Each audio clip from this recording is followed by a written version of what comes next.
All right, we're live.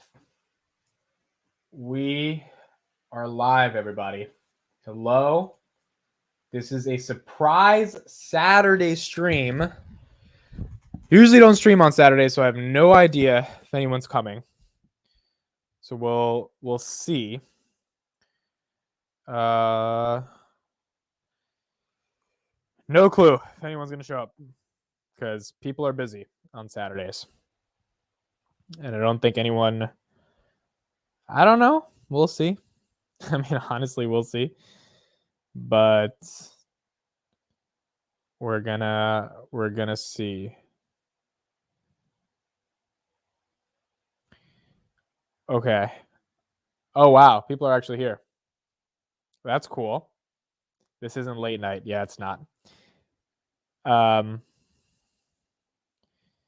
1 second. So I'm getting interviewed today on stream by somebody.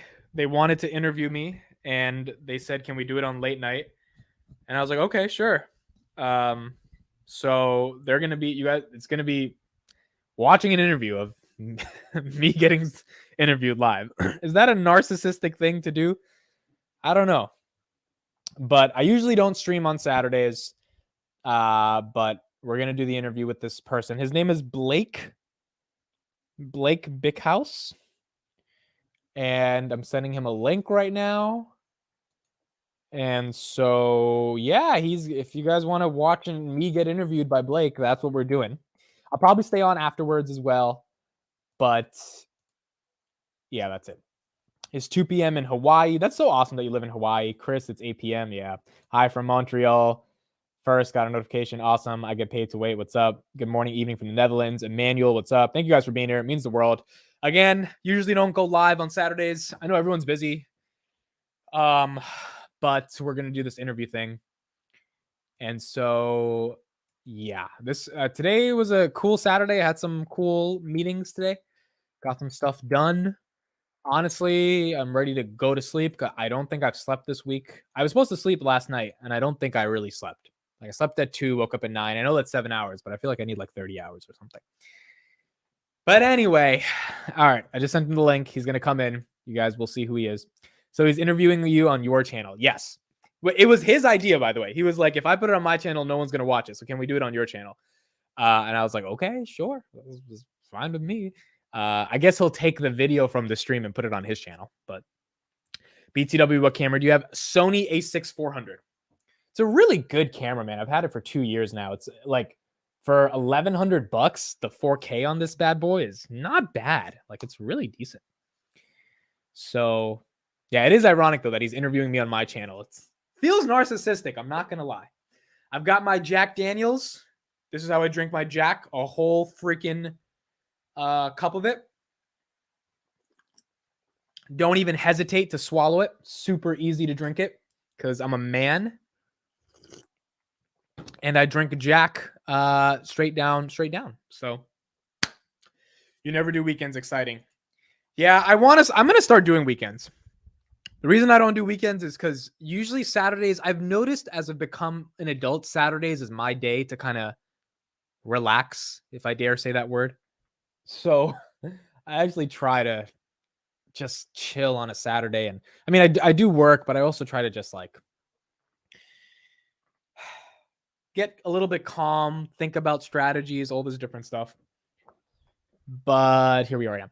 Amit, where do you see DNA 10 years out? I see DNA as at least a 10x, if not 20 to 30x 10 years out. Having said that, don't buy this stock and get mad at me because I've watched 100 hours of footage of this company and the due diligence I've done. It's very deep. Oh, by the way, AMRS, the company everyone compares to them, they owe DNA $10 million and just got called out on their bad accounting a couple of days ago by the SEC. $17 million is getting taken off their balance sheets for fraudulent reporting. When DNA was accused of fraudulent reporting, they had an entire investment accounting firm investigate them and found nothing wrong. So, but anyway, DNA is a very speculative play. I wouldn't put more than 5 to 7% of your portfolio in it. I want to make it a top 3 position for me because I really like them. Kathy just bought another 800,000 shares. This is a company. I don't think Kathy's right on a lot of companies. I think this is one she's right on. But it is very speculative. and you have to take the time to do due diligence. I'm gonna take you to somewhere in Jersey for your birthday. Yeah, Chris, we gotta set something up. We gotta get something up. What else is on your watch list? Well, SoFi is on it. AMD, well, SoFi I already have.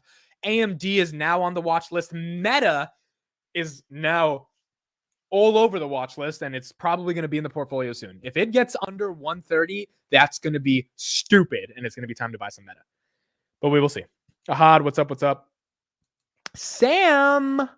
Okay, Sam, after this interview, you're going to be on the stream, okay? So I'm doing an interview. I know it seems very narcissistic that I'm getting interviewed on my own stream, but after that, Sam, so probably in like 30 to 45 minutes, I'm going to send you a link, and if you're free, you'll hop on.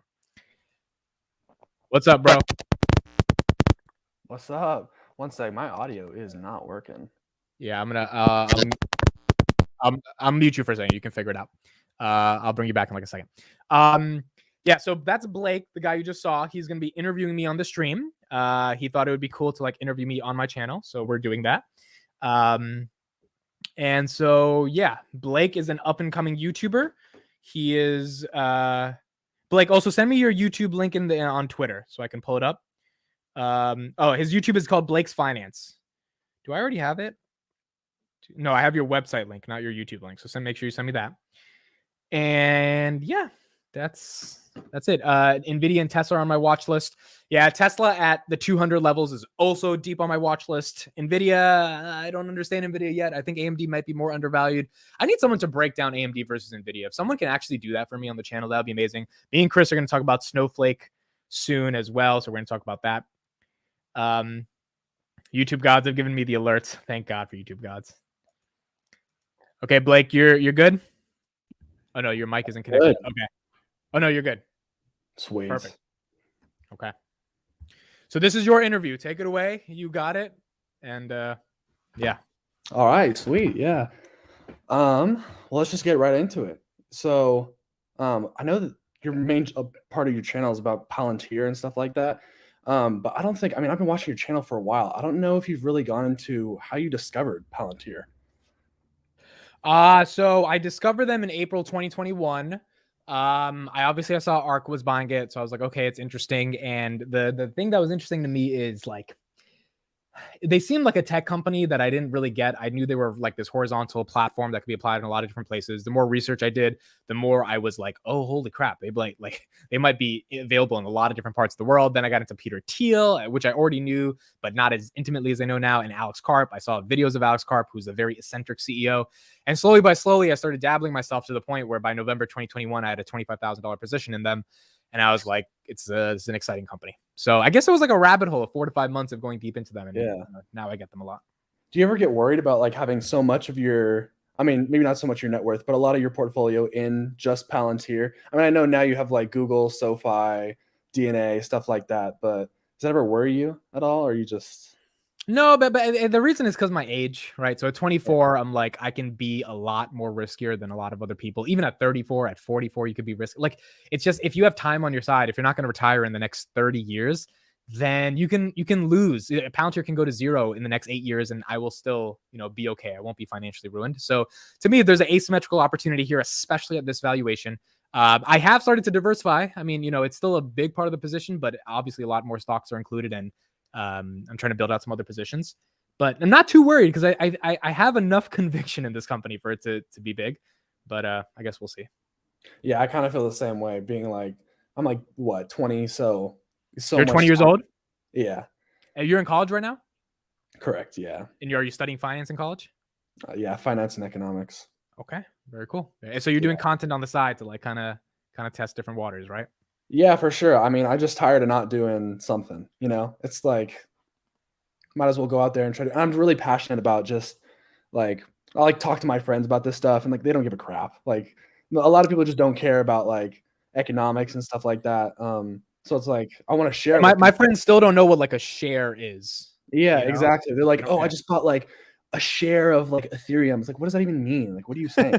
So, yeah, I'm just passionate about like telling other people and talking to other people about it. So I was like, I needed an outlet for it. And I was like, I might as well try YouTube. I saw you and like Sean and a bunch of other people and like smaller channels, but still just like good talks. Sean's great, right? Oh, he's awesome. He's amazing. 10 out of 10. super, like, just from the small brief interactions through like comments and stuff and like Twitter, he's just so genuine and like so humble. It's really it's good talking to that guy anytime you can. Let's see, DNA. So, okay, I got a weird thing about DNA. You are super into it. You love the CEO and or just the management in general, and then the whole idea, and it is cool. He gives me a weird vibe though. I don't know what it is about him. Like the way I've watched a lot of his interviews because I want to understand it. I don't want to just like brush it off like Yeah. Chris. No, just kidding. But, I hope he's here. I hope he caught that. but no, Chris is awesome too. But anyways, I don't know. There's something about him that gives me a little. People saying he seems like a scammer, salesman, Theranos type of guy because he talks. So let me break this down. I want to talk about this. So I understand why people feel like that. The thing I don't think people recognize about him, first of all, he's in the biology space, but he went through Y Combinator. Do you know what Y Combinator is? Yeah, so he's intense. So Y Combinator is what what is Y Combinator? It's an accelerator for startups. They put you in and they try to turn you into like a better startup entrepreneur. What does that mean? That means, can you tell a story that gets investors to care? That's all that matters. Like if you can get investors to care, you've got 50% of the battle done. I think he was so trained in YC to take this esoteric, broad concept of synthetic biology and what it means and apply a technology business model around it that could raise hundreds of millions of dollars, which he was able to successfully do, that he kind of turned into the storyteller communicator. But ironically, you have to be that person if you're selling a vision that is very, very big and an industry that really does not exist yet. So Yeah. I understand why those vibes exist, but I think that's just because that's how he was trained and that's how he talks. Mm-hmm. Yeah, I think that's a good point. So you've done a lot more research than I have about DNA. What is like their biggest competitor? Like who are they competing with? Because as far as I know, it's like bigger, like in-house inside of like Pfizer and stuff like that. Yeah, the biopharmaceuticals are not competitors. So the first thing is, to me, and again, 0 to 1, one of the core philosophies I have. This is why I think DNA is very similar to Palantir. The whole concept in 0 to 1 is that competition is for losers. Can you build a monopolistic business that doesn't really have competition, so you can own the market and really have a massive competitive advantage? There are not other companies in the synthetic biology space that are solely focused on what they are doing in terms of building a horizontal platform. So the competitors aren't like Moderna and J&J. They make their own drugs. They take them to market. Amiris, a ticker symbol AMRS, is the quote unquote biggest competitor that, by the way, used Ginkgo's platform to make some of their stuff. The difference between those two is Amiris uses their synthetic biology to create their own proprietary products, lipsticks, fragrances, all this different type of stuff. DNA has said, we want to go the tech route. And the tech route is, we don't want to bring drugs to market because it's really hard to bring a drug to market, and we're probably not going to be the best ones to bring the next impossible burger to market. But if we make the platform and we show a unique differentiation to the R&D facilities of these huge companies, for example, Kronos, the DNA helps build synthetic cannabinoids for them. They're a weed company that stocks just popped because of what Biden did. Then we can own downstream equities and royalties in those companies. And if we get our TikTok, our YouTube, our Facebook to pop off on our app store, we're going to be a really fucking big company. And so that's why I'm excited about them. That's why I don't think they have that much competition, because synthetic biology is really hard. They've been doing this for 20 years. All 5 founders are still there. None of the five founders have sold a single share of their stocks outside of the shares they've had to sell for vesting purposes for taxes. And there's not that many other companies doing it. If they are, they're focused on proprietary products. So to me, that horizontal platform is their competitive moat, is their difference. And the big guys aren't competing with them because Moderna needs to make the next drug to take to market. Ginkgo doesn't care. Ginkgo just wants to help the next Moderna build their drug while they're not as big as Moderna yet, and take some equity in those royalties. Yeah, makes a lot of sense. So you're obviously, I mean, I've seen some of your live streams and stuff. You're still buying right now. Are you not worried about like any of the macroeconomic stuff? I know you don't pay a lot of attention. I mean, you pay a good amount of attention, but not a ton when it comes to just macroeconomic stuff. I'm not buying as much as so I have, quite frank, like I have a decent amount of money for me that I could be deploying right now. So you call it 10,000 even, that I could be deploying. I know for some people that's nothing. For me, that's a decent amount of cash that I would be happy to put into the market. I'm cautiously aware. I think I put So let's say I had 15. So I put 5 over the past 3 weeks, and now I have this 10. And so I'm like, do I want to put it in? Do I not want to put it in? I'm a little bit scared because I think this rally is kind of fake. I think it's like a bear market. So I'm really cautious. I'm trying to find deals where I think I've got the bottom, like Ginkgo. I think I got the bottom on it. SoFi, probably under 490 is the bottom. I think, but Meta, I'm looking at, you think 130 is the bottom or 140, but then it goes down to 130, maybe 125 is the bottom. I don't know what the bottom is. And I don't want to be timing the bottom immediately, but I don't want to pay for Meta at 130 and it goes to 100. I don't want to pay for Tesla at 260 and it goes down to 205. So I'm really cautious right now, and I'm not eager to immediately buy, but I do think this is a generational buying opportunity. It's just a question of how bad does it get. And so that's what we got to see. Yeah, shoot, man. I thought Meta's bottom was 215. Good thing I didn't go all in. I thought Meta has been destroyed, and I have not purchased Meta yet because I'm really scared of how the world perceives Meta. But at some point, it gets stupid. And yeah, I was gonna ask you, what are your opinions on Meta? I mean, besides because it's a big part, their PR problems and stuff like that. But what's something you're looking for to get into Meta? So I bought Meta at 325 in the beginning of the year originally because I didn't even care about the metaverse. I cared about the ads business. And to me, they control 3.4 billion people every month. WhatsApp, which is 400 million people, is not even monetized really. Facebook and Instagram, if you are an advertiser, if you have a t-shirt brand, right? How do you get people to see your t-shirt? It's not Google search, because competing for the words t-shirt on search is not going to work. You've got to have some piece of creative and show it to people while they're scrolling on Instagram or TikTok. And that's how you make money, or on Facebook, or at least that's how you get your advertisements out into the world. There's 10 million advertisers that use Facebook daily. So to me, my thesis when it was a $1 trillion company was like, this is easily a $2 trillion company because they're only growing. And where else are you going to advertise your shit for basically nothing, right? It costs nothing to set up an ad. That thesis was destroyed when I realized two things. Obviously, interest rates going up, but also I've massively undercounted how much the world hates Facebook. I did not know Facebook has such a horrible brand. Like I didn't think Zucks was that bad of a person. I still don't think he is, but people just hate this guy. So I still believe all those statistics are the same. They're trading 11 times free cash flow. So they're just massively undervalued, along with the fact that they have 3.4 billion people. The problem is TikTok is taking away attention from Instagram and Facebook, and Instagram is getting shittier as a product. It's just honest, like it is. Now, the problem is it's the only good photos product there is. So unless there's a real competitor, it's not going to go away. So as long as Instagram and Facebook have their stranglehold and WhatsApp starts monetizing at these levels, it is attractive. The metaverse is something I'm getting more bullish on. At first, like 5 months ago, I thought it was bullshit. Now I'm like, I saw a video of someone wearing the Oculus the other day, learning how to play the piano. And I was like, goodness, this is really cool. I mean, I suck at the piano. I suck at music. I would love to be able to just like learn how to play it.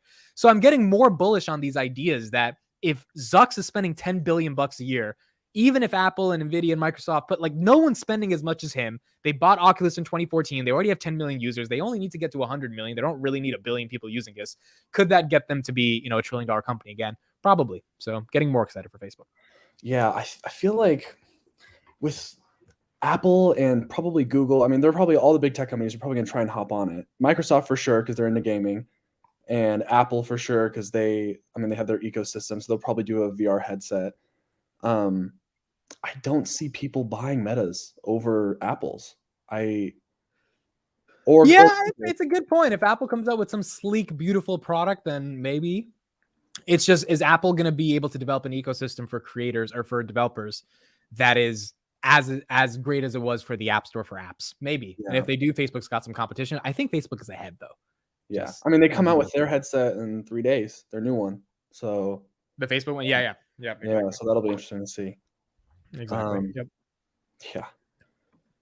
So, okay. Another question I have would be like, so I know you really focus on like moonshots when it comes to investing. Just something that like, or maybe not moonshots, because it's not like corny like that. It's not like you're just going for the next pump and dump. But do you think you're going to transition more to like bigger type companies and like Amazon, more stable stuff over time? Or do you think that's just kind of the way you like to invest? Well, I've purchased some Google to get a little bit of large cap exposure. To me, if you're looking for big companies, you might as well just buy the S&P, right? Because if we're betting on innovation and some new stuff, I think you go for a little bit more for the moonshot, especially if you have time on your side, which is kind of what I'm doing. Google, Amazon, and Microsoft are not exciting to me. Google I buy because I use YouTube. So I'm so bullish on YouTube that I'm like, okay, I understand it. Google searches, technically declining in lots of different areas. I mean, it's not as powerful as it was before. They don't just have they have a monopoly, but it's getting a little bit more harder for them. And Microsoft and Amazon are cool, but they're already 1.6, $1.5 trillion companies. Yes. Is cloud computing still in its infancy? Yes. There's a lot of room to grow. Absolutely. AWS, I love it. But I kind of want a 10x. And I think a 10x is a $5 billion to a $50 billion company versus a $1 trillion to a $10 trillion company, which is going to be a lot harder to be able to do. And so, yeah, Google is one of those large caps that I'm excited about. I don't see myself going deeper into the large caps over time. If there was going to go for a large cap, I would go for Tesla, because even though it's a large cap, it's probably still the most undervalued large cap. That's where I put my money. What do you think about Amazon? Have you given any thought to Amazon at all? Amazon's thesis is interesting for a couple of reasons. AWS, obviously, cloud computing, it's still probably in its infancy. Amazon has the biggest head start. I use Amazon Web Services for my startup, so I know how the product works, and it's amazing. Prime Video is also very exciting in a lot of different respects, because they don't need to make money off Prime Video. They can really just like buy a crap ton of content and compete well with Netflix. But I don't know, man. I mean, like, the retail business was never amazing for Amazon. I mean, they lose money on their retail. They don't make profits on selling, wireless mouses. So it's really, what are the growth engines for that company? It's AWS, maybe some more strategic acquisitions, and then Prime, getting more Prime members, even though 82% of America already uses Prime, by offering even more services to it. I think I don't think it's overvalued or undervalued. I just think it's a really big company and it's done a great thing. And if you wanted to make money, 2014 was the time to get in, and now it's kind of hard to make money on it. Yeah. So SoFi, you really got me hooked on SoFi. I didn't even consider it, because I was like, I really wanted to stay away from financial businesses, the financial companies. So I didn't really like it. And then you just kept pestering your YouTube channel with it. And I was like, I gotta look into this. And I really started to like it, the whole like back end work of Technisys and Galileo. What do you think the biggest downside is? I mean, at this price, it's hard to see much downside, but the biggest downside is they might do a reverse split. I kind of think it's going to happen if it trades under 4. Like, if we get a really bad crash in terms of like S&P even goes to 3,400, 3,500, SoFi is going to be at $3-4, and they might have to do a reverse split, which is going to be annoying. It's probably going to go down another 20% after they do the reverse split. Thankfully, I have an average that's not too bad. But that's the downside to me. Like the core thesis is disrupting the entire banking infrastructure. Their growth is insane in terms of the members they get. The products they offer are just like astronomically better compared to what JP Morgan Chase or Bank of America offers. I've used Bank of America for 6 years, and I downloaded SoFi the other day, and I'm like, why am I like, I signed up for Robinhood's debit credit card cash that's virtual in my Apple Pay. I'm like, why am I still using Bank of America? Like, what has Bank of America done for me other than give me like crappy fees, if I get an overdraft or something? So I think there's a group of millennials and Gen Z that are just not going to use those banks. They're going to need to use banks that are more sophisticated. And they acquired, as you said, Galileo for $1.2 billion. Every time you swipe your Robinhood debit card, the APIs that process payments are using SoFi's backend technology. To me, it's like, fuck, there's going to be a lot of fintechs in the next decade that are going to be needing their AWS. Like, my startup uses AWS to host content. And if Galileo is the only real opportunity there, that's like a no-brainer at that point for SoFi to own that market and capitalize on it, which is amazing because they started off in student loans and they've transitioned so well. So SoFi's excited, and at these valuations, it's also exciting as well. Yeah, I can't go back to using like Chase or something like that. It just sucks compared to SoFi. I mean, the investing experience on Chase is terrible in my opinion. Yes, sucks. You can't do anything that you can do on like Robinhood or something like that. Shout out to Tom Nash in the chat. He says there's no plural for fintech. This guy's a fun. Yo, Tom, I just did a podcast with the guy who's doing a podcast with you tomorrow, Trading with the Dummy. So I just did it an hour ago. So that'll be cool. All right, continue. Let's see. Yeah, so I've been watching you for a while on YouTube, but what is your like goal with YouTube? Because clearly, I mean, I want to have 1 million subscribers. Okay, so that's kind of just the goal, the end goal. No, I'm just kidding. I mean, look, getting 1 million subscribers and pulling what a Meet Kevin has done in the finance. He's the only one, him, Graham, and Andre, right? Andre did it through like Magic and Bitcoin. Graham has done it because he doesn't even talk about stocks. He talks about personal finance. And then you've got Meet Kevin, who exploded during COVID because he pumped out 17,474 videos every second, which is an amazing hustle for him to be able to grow. So I think growing in the finance space is really hard right now. My goal with YouTube, I would love to have 1 million subscribers, but my goal with YouTube is to build a community. Originally, I started YouTube to promote my startup. I wanted to attack YouTube through talking about something I care about, getting people's attention, and then inadvertently having them care about me as a person. Therefore, they care about my startup, which is how any content journey should start. I think a lot of people start content, and I was one of these people that was like, let me just make videos about anything. It's like there's no audience, there's no targeting, there's no direction, there's no trajectory. You got to strategically get into the algorithm and get people knowing about you, and then you can talk about the stuff you care about. But people have to care about you first. Tom Nash is a great example for this. He makes videos about parenting now. If he did that 4 years ago or 2 years ago, no one would care. But because he has people's attention, because he's worked within the algorithm, because he gives valuable finance content, now people care about his thoughts about parenting. So my goal with YouTube is to build a real community. I do a late night stock talks every night where about 100 people show up, and that's 100 people in the world who give a fuck about me. And I'm incredibly grateful for that. One day, if that's 1,000, and one day, if that's 10,000, I think that attention is going to be an asset that I can leverage in a lot of different ways. But growing on YouTube would be awesome, just to build a community, become a better content creator, and get more attention from my startup. Because obviously that's what I'm trying to grow right now. Yeah, for sure. I really like your startup idea, because I am one of those people who really likes audio, like primarily. And I'm also really glad that you said, I don't know if you've rolled it out yet, but the speeding up the time. Yep, that's out. That's out now. Yep. You didn't realize that people did that, and I constantly do that. I can't listen to something that's like 1 time speed. It's just it irks me. That's crazy to me. I never listen to something that's more than 1 times, right? It's so different. Like I'll rewind a live stream just to listen to it in like 1.5 or something. I don't. Wow. It's so illogical, but yeah. Wow. Yeah. Do you have any thoughts on Square or Block, I guess? I'm not a fan. It's so funny. I just talked about that in a podcast I did before this. I'm not a fan of crypto. Like I don't care that much about it. It's cool. It's exciting. This whole revolutional money movement, one currency. It's like, it doesn't tickle me. It doesn't make me excited, like, so I'm at Square and Bitcoin and Block and Coinbase. These are companies I never bought because I was never excited about them. I don't agree with Kathy on a lot of things. I agree with her on Ginkgo. I do not think Coinbase should be a top 4 holding, or Squares. I just don't get those stocks at all. It's just, I think Bitcoin has to win, and there has to be this unique revolution in crypto that's real for those companies, Square literally changing its name to Block, to be able to accelerate. Obviously, they're amazing fintech companies, but crypto has to be a thing for them to matter. And so I just don't care that much about crypto. So never cared too much about the other ones. Yeah. Have you done like a ton of research on Bitcoin or anything like that? Or not as much as some of the people in my audience. I understand the core concept around decentralized currencies. I think there's obviously an incredible amount of use cases for it, right? I don't want to be naive to that. I think people like Peter Schiff, who just say Bitcoin's stupid, they're probably incorrect. There's a lot of use cases and applications. I just don't know if in the next bull run, Bitcoin goes to 60K and does what it did again. And if it does, I don't know if that's sustainable. So I honestly, I don't know. I've just never been excited, but that's why I don't feel bad that I'm not in crypto, because I'm not, like, my heart's not in it. I can't get excited about it. So yeah, I just don't care that much about crypto. So when you like investing, do you really just want to find something that you're really like passionate about, that you can really get behind, and not so much like just the financials are really good? You think you can, like, you're not one of those people like the everything money guys that are just like, this company's trash, but it should be less trash, and so I'm going to invest in it and make a few bucks. Yeah, the everything money guys are fun. Their thesis is like, does it go through my stock screener? And hold on 1 second. Is my audio coming in from testing? Okay, the audio's fine. Yeah. Their thesis is all about this concept around a stock screener and looking at numbers. I look at the vision, right? So something like Ginkgo, first of all, the valuation has been decimated, which is why I'm so happy I'm getting into Ginkgo right now.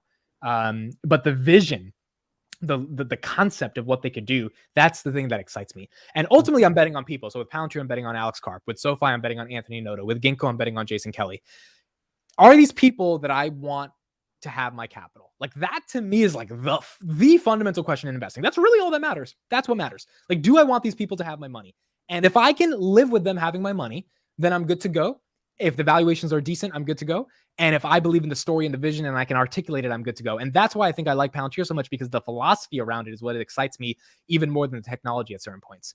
So that's what I really look about when it comes to investing. It's like, can I attach myself for the next 10 years with these visions, with these valuations, and with these founders or CEOs? And with the Ginkgo, Palantir, and SoFi, I've been able to do that. Yeah, I think management is something that's been really big to me more recently, and like my investing journey of trying to find like the right process, the right way to go about it. Because it's like you said, I mean, do I want these people to have my capital? Do I trust them? And like Alex Carr, Anthony Noto, I trust them, honestly. Like they seem like executors, you know? So yeah, I agree. Let me read the super chat real quick. Shout out to Cameron. He says, Amit, what should a brand new investor do with their first $1,000 and how did you start out? So first of all, Cameron, thank you so much for these $10 because I uploaded my Jeremy financial education video today. I don't know if anyone saw it. I went to his house and I put it out there. I forgot to press monetize on it. I noticed 2 minutes ago, I was like, oh, fuck, this got like 5,000 views and none of it was monetized. So I really appreciate you, Cameron, for sending this super chat because it makes up for the little bit of money I was going to get from that video that I spent a lot of money to make with the Ubers and getting to Vegas and all that shit. So thank you for that super chat. That makes me feel a little bit better knowing that video was not monetized for 5,000 views. Anyway, what should a brand new investor do with their first 1,000? I think the brand new investor should find, I would say, 5 stocks that they're interested in and put $200 in those 5 stocks, because even though those are horrible, like position sizes, only $200, at least it gets you feeling like you're owning a part of a company, and you start doing a massive amount of due diligence because now you care about those $200 in 5 different companies and you start doing more research. And so that's what I would do with your first 1,000. Not expect to make that 1,000 turn into 10,000. And how did you start out? I started out in 2019. I downloaded Robinhood and that's when I got going. Do you have any thoughts on that? What would you do with your first 1,000? You are basically a brand new investor, right? Yeah, I mean, for like 2 years. So pretty new though still. Yeah, it's hard to give advice when you don't know the person's situation, like whatsoever, or their risk tolerances. I would say if they're watching your channel, and they like the stuff you do, then kind of what you said, figure out something smaller, get really invested in it, really research it, and who knows, you'll probably lose it all, but then you'll learn something, and then the next it'll be better, and the next it'll be better. Yeah, I would say just go into something that you're really interested in, that you really think can make money, and then if you don't make money, why didn't you make money? And then figure it out from there. I agree. That is good advice. I agree. Cool. All right. Any other questions you got? I think I'm good. I would love to see you and Chris battle it out. So you guys want to see? Okay, so you want to see me and Chris? All right. I saw it in the chat, so I'm like, oh man.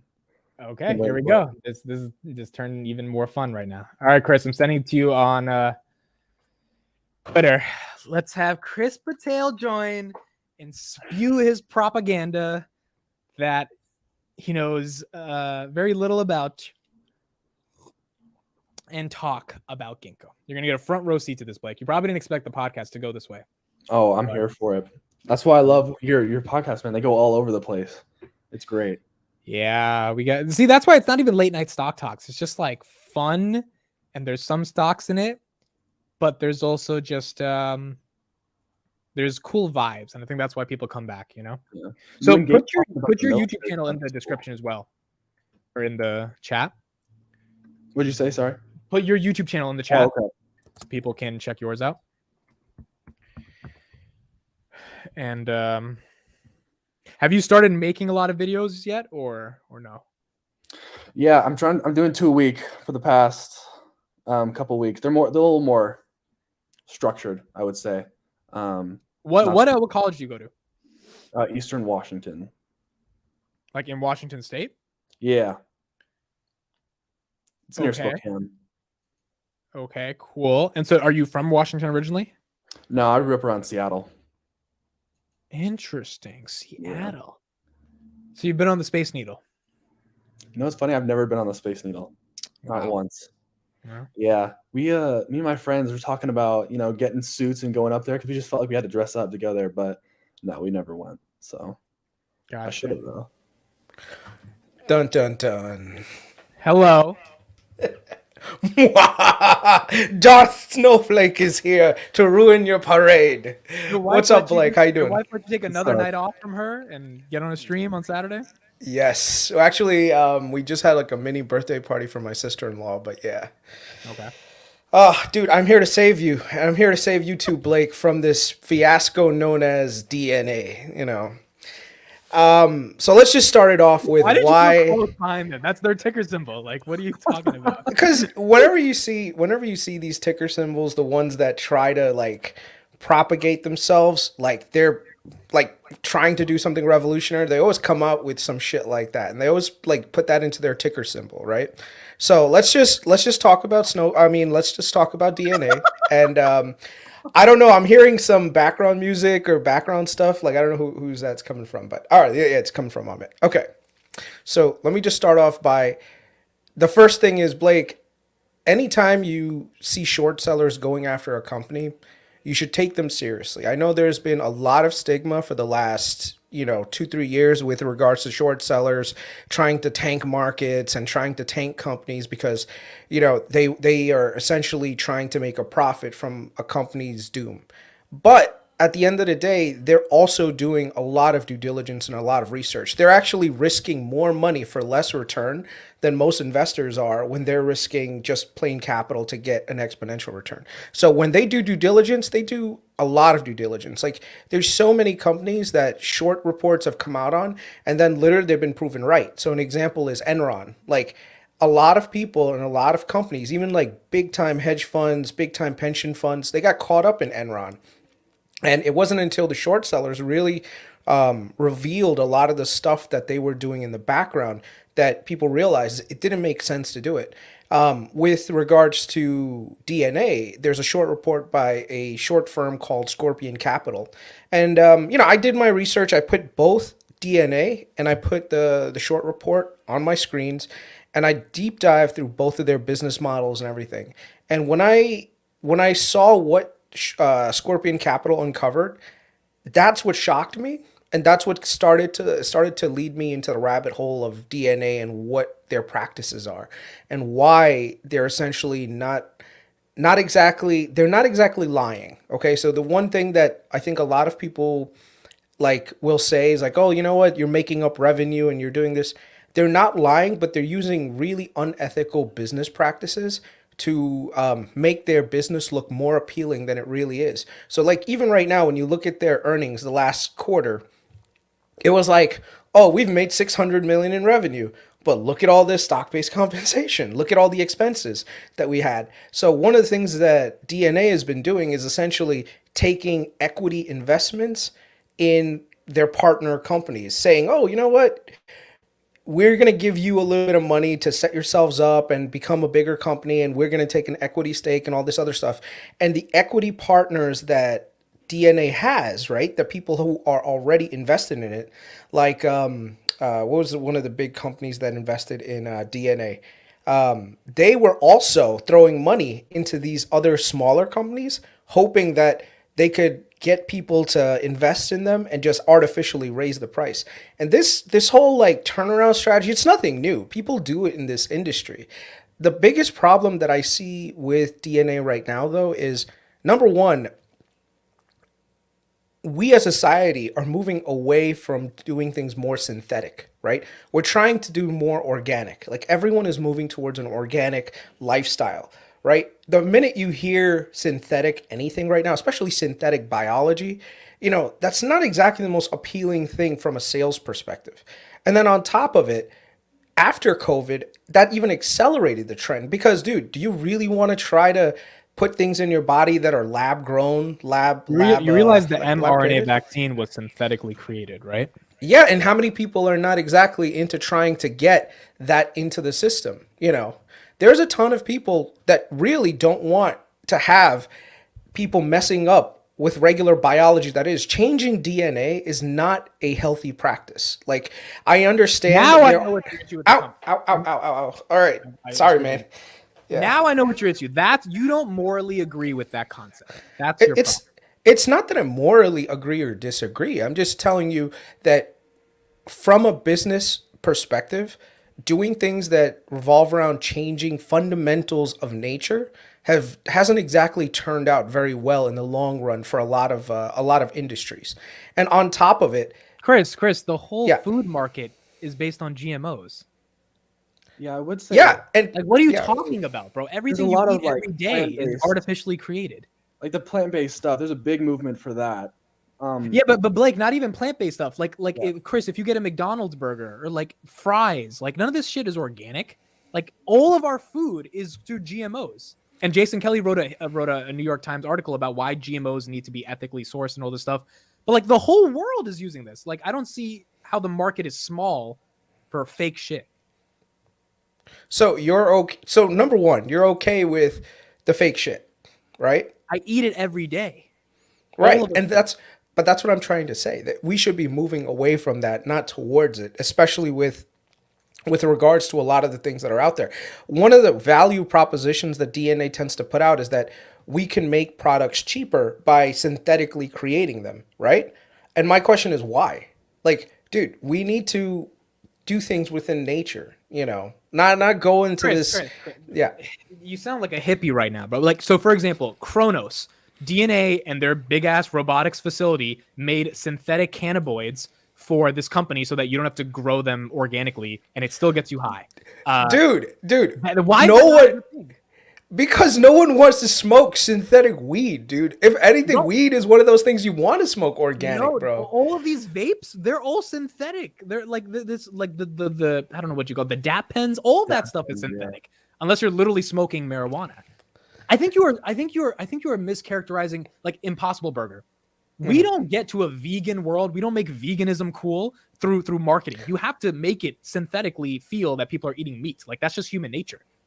So and here's the thing. What happened to Impossible Burgers? Like, why aren't they more ubiquitous in the market right now? It's because at the end of the day, it's still fake meat. Like, people need to stop with this. Oh yeah, just because we can somehow create a substitute product, that's automatically means that it's better than the original product, right? Even vegans that I know are like, dude, it tastes like crap. There's other forms of doing it. I think genetically engineering products that we want in limited amounts in a limited scenario can work, but not in an industrialized setting. And then at the same time, when you think about it, the market is going to be a lot more limited than what DNA is projecting but out that's to be. incorrect. That's where I think the TAM is incorrect. So if we synthetically create the ink that goes into the beats on this, because you need to have ink to do like the market for synthetic biology is going to be bigger, hypothetically, than the market for digital goods and services. Because when you talk about programming code, it's all virtual. Programming physical products through DNA, artificially creating them, that's like the cement that every single town and industry is going to need to use over the next 100 years, right? To make roads and bridges. If we can synthetically create that and then multiply that by a million different niches, a lot of them are going to fail, but the ones that work are the ones that are going to work. I think there's a very big market opportunity there, like a huge opportunity that's outside of Unfortunately, that's not how the world should work, and it doesn't even work that way. Most natural products that are out there, depending on how you scale it up, you can actually create it much, much cheaper than trying to grow it in a lab by changing DNA and then all the other stuff that goes into it. I think you're not realizing the cost of trying to create products, right? And then they end up being sold mass market. Like this has been tried for the last 20 years. I started looking at this market over in 2010 when we were still trying to do synthetic petroleum, where they would take algae, right? Like algae, oh my God, algae is so cheap. Like it just grows its pond scum. Well, guess what? They were trying to convert algae into oil, right? And then use the oil to fuel cars and stuff. Well, guess what? It got outcompeted because it didn't make economical sense. Because when you take this technology, Amit, and you try to scale it up, it doesn't work. It works But I think that's why Kathy's loading the fucking boat. They've created a horizontal platform that actually offers the scale from an S-curve perspective. They're doing 3 times more in output of programming, and it costs 50% less to do it every year. And they have a 200,000 foot square facility that's doing this with robotics and AI. It's not a physical MIT graduate actually doing the programming. It's robotics. No, and I understand that. What you're trying to say is, okay, we're trying to industrialize the research process, not industrialize the actual manufacturing of the products. That's where, believe it or not, that's where the money is. If you can make a product for much, much cheaper than what you can get in nature already, then yes, you are absolutely right. That's definitely a business use case for it. But none of these synthetic biology companies going this route through fermentation have ever come up with a product that's synthetically able to be mass market. Yes, it works in a lab. Like it's almost like, I don't know if you did organic. Did you ever take organic chemistry in school? You remember when we created Venolin? Like that was like one of those first experiments that we did, right? But at the end of the day, people aren't saying, oh, yeah, we need to just make every product using this one process. We can synthetically create a lot of things, right? But when you mass market and mass scale it up, it's not easy to Yeah, but Chris, do it. Chris, I think that's a very elementary form of analysis. To say it's not easy, to say industrializing is hard, versus the S curves that are going on in robotics, AI, and industrialization in this space. This is the market, if it becomes big, where you want to get in now because it's a massive, massive growing exponential TAM. And saying it's not easy to grow this is just using the past data. Like, for example, they're doing something where they're using synthetic nitrogen so that it reduces carbon dioxide by 2 to 3% greenhouse gas emissions in one of the companies that's using their platform.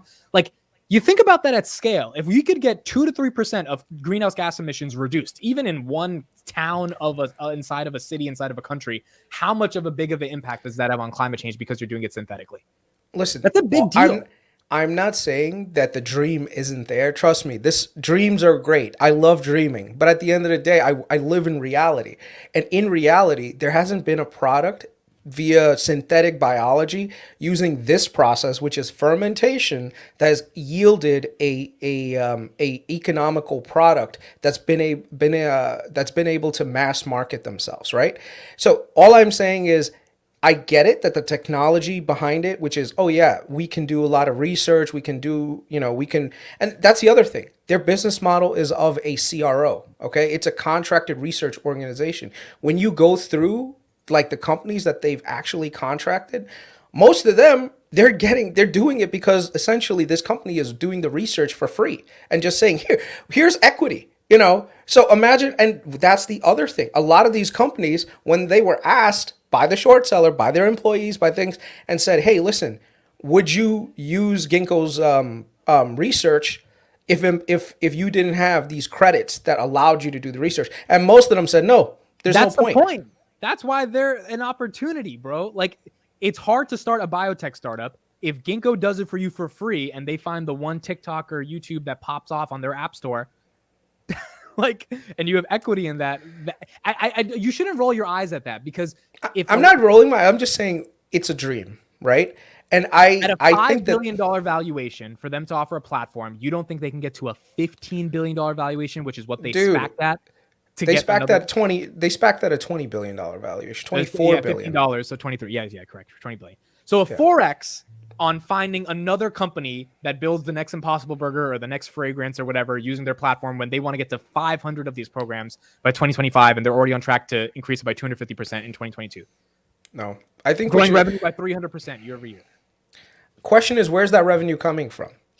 But they're also getting foundry revenue. It's not just accounting for like revenue from downstream equity. They have biosecurity revenue. They fucking made $400 million from protecting against COVID. And one of the VPs of Ginkgo, which I know you saw this, Biden just selected to be the head of biodefense. That's a massive market that's going to happen, just like cybersecurity is a massive market for computers. And then you've got foundry revenue, which I know is minimal, but they're still getting paid to do a lot of these R&D services, even if it's not from the smallest tech companies in the beginning. Okay. Like, for 5% of your portfolio, you don't think it's worth anything? You don't even think it's and that's fine, but I don't think it's Theranos is my point. You've been saying it's Theranos. I would tell you that it's on the same level of Theranos in that they've promised a product that in theory would be amazing if it was successful and it's actually workable. But so far that hasn't been the case. All right. But if Theranos said they can count your blood and discover all this shit. Ginkgo is just saying, if the company works, our platform gets equity. So I feel like that's not a... It goes right back into saying, dude, you're just moving the goalpost from, oh, you know what? Instead of we're going to monetize, our partners are going to monetize. Yeah. Well, guess what? If you're not paying your partners, right, your partners are going to go bankrupt soon enough. Like, just look at the counterparties. I think that's one of the key things when you are doing, like, investing in any companies or doing any business. You should always look at counterparties, because the counterparties are going to lend you a really good way of figuring out whether or not you have a legitimate product or not. And before anyone says, well, guess what, companies like this are not going to be fooled. Dude, there's a ton of companies and examples that have been fooled by bigger names, right? That you should. So I think at this point, DNA is at such a low valuation that yes, you could theoretically throw some money at it and say, you know what, here's a lotto ticket, and if it works, right? But I think that there's way more possibilities of other companies right now that have been so beaten down that are generating exponential revenue and return that it just doesn't make sense to put money into someone so speculative. That's what I'm saying. I maybe, you know what? If let's say someone wanted to get into Ginkgo, I would put 0.05% of their portfolio in there.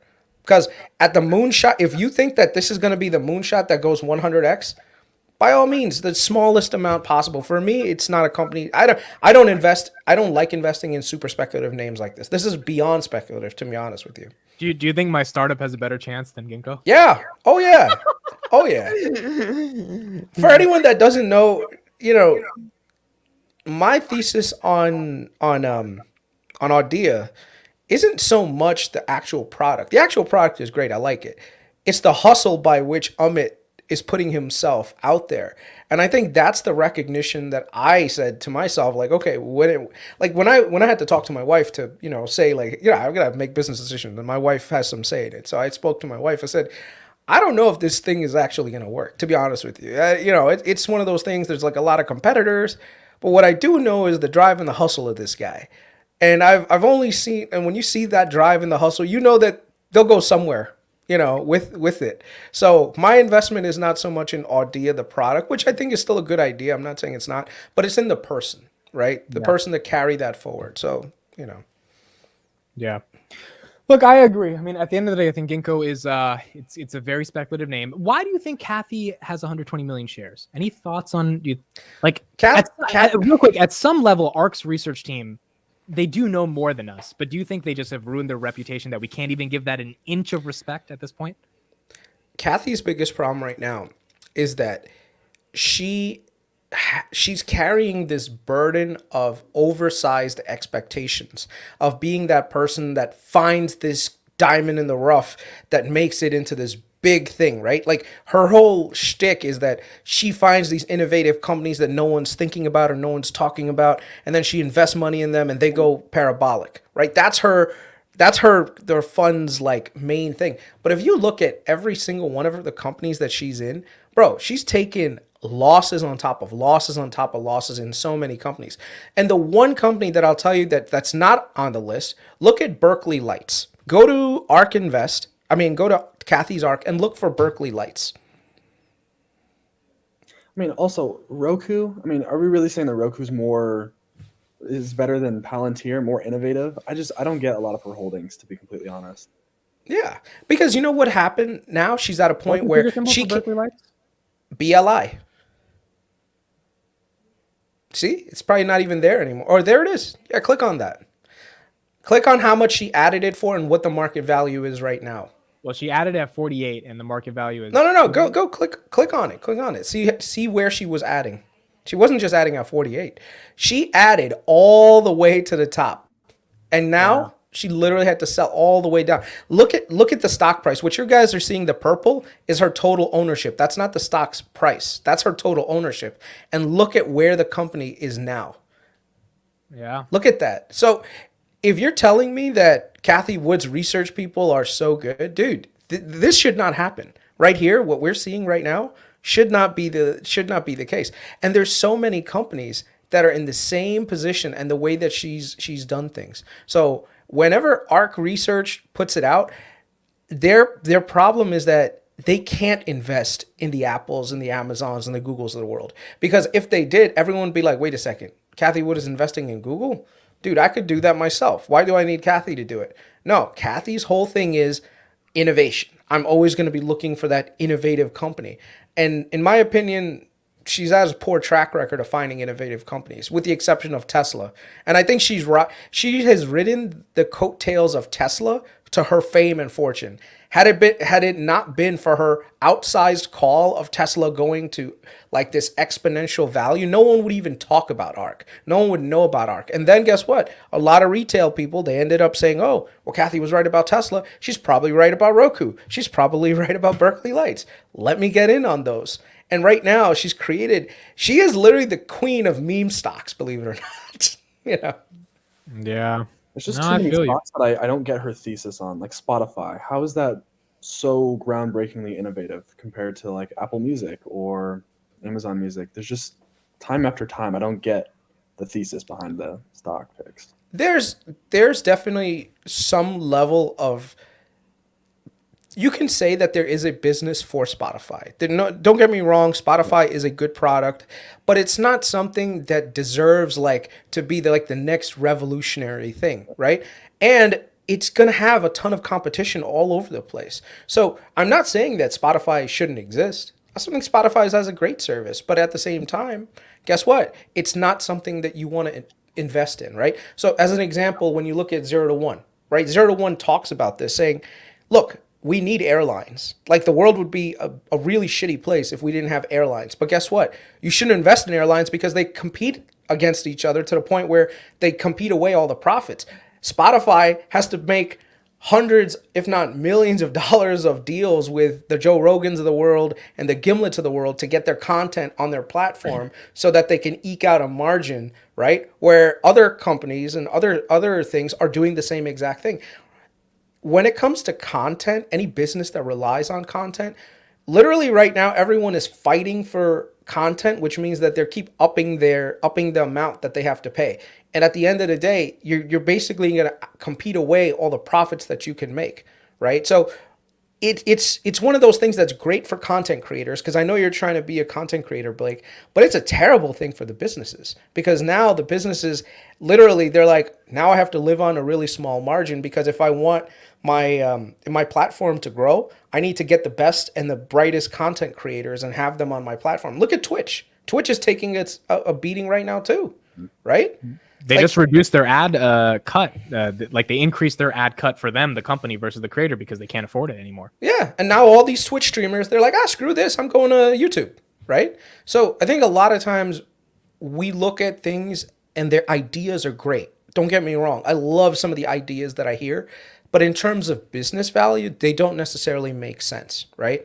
And I think that's the key, that when you're investing, invest like you're investing in a business and see like, okay, you know what? Do I like the product? Yes, I like the product, but does it make business sense? And if it doesn't make business sense, avoid it. There's one thing that that this one nurse, when I was working, she gave me some advice, and I wish I had listened to her. She said to me, Chris, I invest, like I was talking to her about investing, and this is like in 2010. And she said to me that the best way, and she got this advice from someone on Wall, she said, look around you, look around your home, look around your day-to-day activities, right? And when you see something and you see it becoming more popular, buy some stock in it and just chill out, don't do anything, just relax. And I was like, really? And I think of it now because guess what? Apple, at the time, everyone was like, oh, I need an iPhone, I need an iPhone. She bought some Apple stock, it's up there. Tesla, she bought Tesla really early on. She said, you know what? My husband, he test drove a Tesla. He really liked it. I think we're eventually going to get one. Boom. She invested it in Tesla. Right now, she invested in Nvidia because her son wanted to play some AAA games, and Nvidia's 3 series was like an amazing thing. So she was like, okay, I'm gonna buy you a GPU, right? But at the same time, she also put money in Nvidia.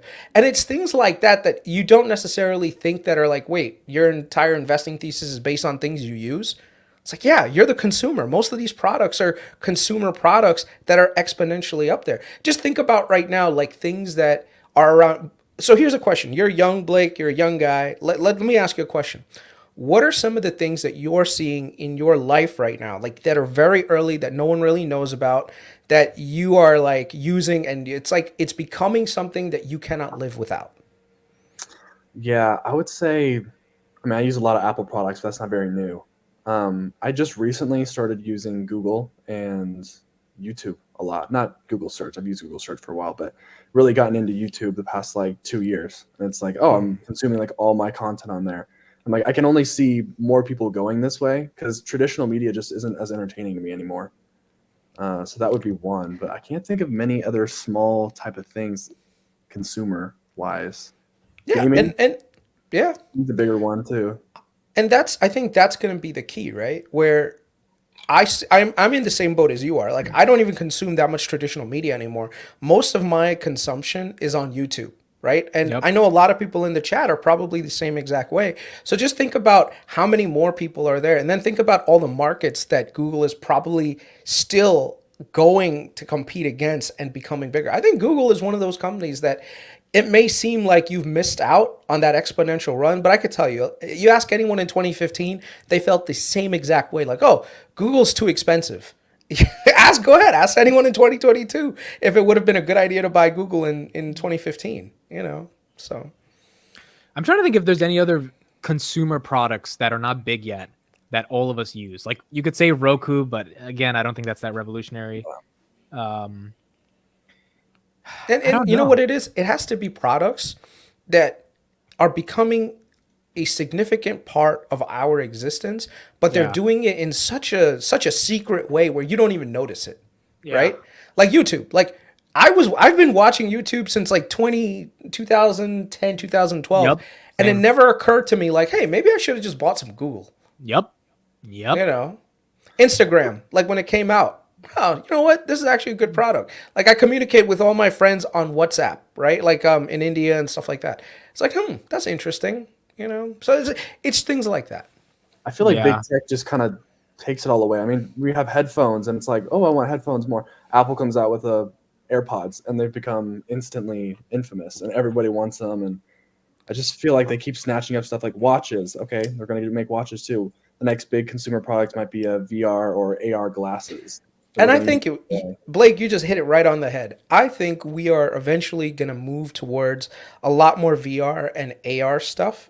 And I think that's one of those things that depending on who gets a lot of that market share very early is going to be able to dominate the entire space. Like, think about it right now. Facebook has tried creating a version of YouTube. There's so many people have tried creating a YouTube version. There's nothing unique about what YouTube is doing. At the end of the day, all they're doing is just putting a video and putting it in and curating it, right? But how come YouTube has been so successful? So that's where Zuckerberg, I think, is trying to get ahead of everyone with regards to this metaverse and saying, I need to get as many people on my platform using this to the point where the switching costs would be too expensive for most consumers, in which case they won't want to switch. They'll just stay on my ecosystem forever, like how people are with Apple right now. Dude, I would love to switch to an Android, but I can't because now I'm indoctrinated into their ecosystem. So Facebook is probably going that same route. And, it's all going to depend on how successfully Facebook's able to do it. Last year, the hottest selling product was a VR headset, the Google, the Meta Quest. And in 4 days, we'll see what happens with Facebook creating a. We could live creating stream a that, thing. bro. If that, I mean, it might be during. We should. We should. Yeah. I was telling you, and I was showing you guys like all the crazy stuff that's happening in healthcare with AR, right? Like literally, I've seen this in person. Like right now, doctors are doing surgery using AR headsets. It's crazy. Like it's a really brand new technology, but it's going to be one of those things that I think a lot of people are going to use. I mean, and I was talking to Amit about it. I was like, how cool would it be to just put on a helmet, right? Or a headset, whatever, and meet each other in real life? Like, how cool would it be to do a podcast with Sachin on one side of a corner, me on the other, Blake, if he wants to join us on the other, and just talking about BSing, right? On stuff, right? And it's almost like you're physically... Yeah, I'm telling you, try. And I think what's his name? Jay was talking about it, and the guy from Vitaly from Freelance Finance. The minute you put that headset on, you get it. You're like, wait a second. Have you guys tried it, by the way? I haven't tried it yet. Oculus? I haven't tried it. Have you? It's pretty insane. You don't really feel like you're like when you take it off, you're like, oh, I'm in this room. Like you literally forget some, and I mean that's just the super basic ones. That not even all of their new technology that they're implementing in the new headset. So I played a game. This was about 3 years ago when I first got it. As I got it just to try it out. It was called Vader Immortal. I swear to God, it was freaking awesome.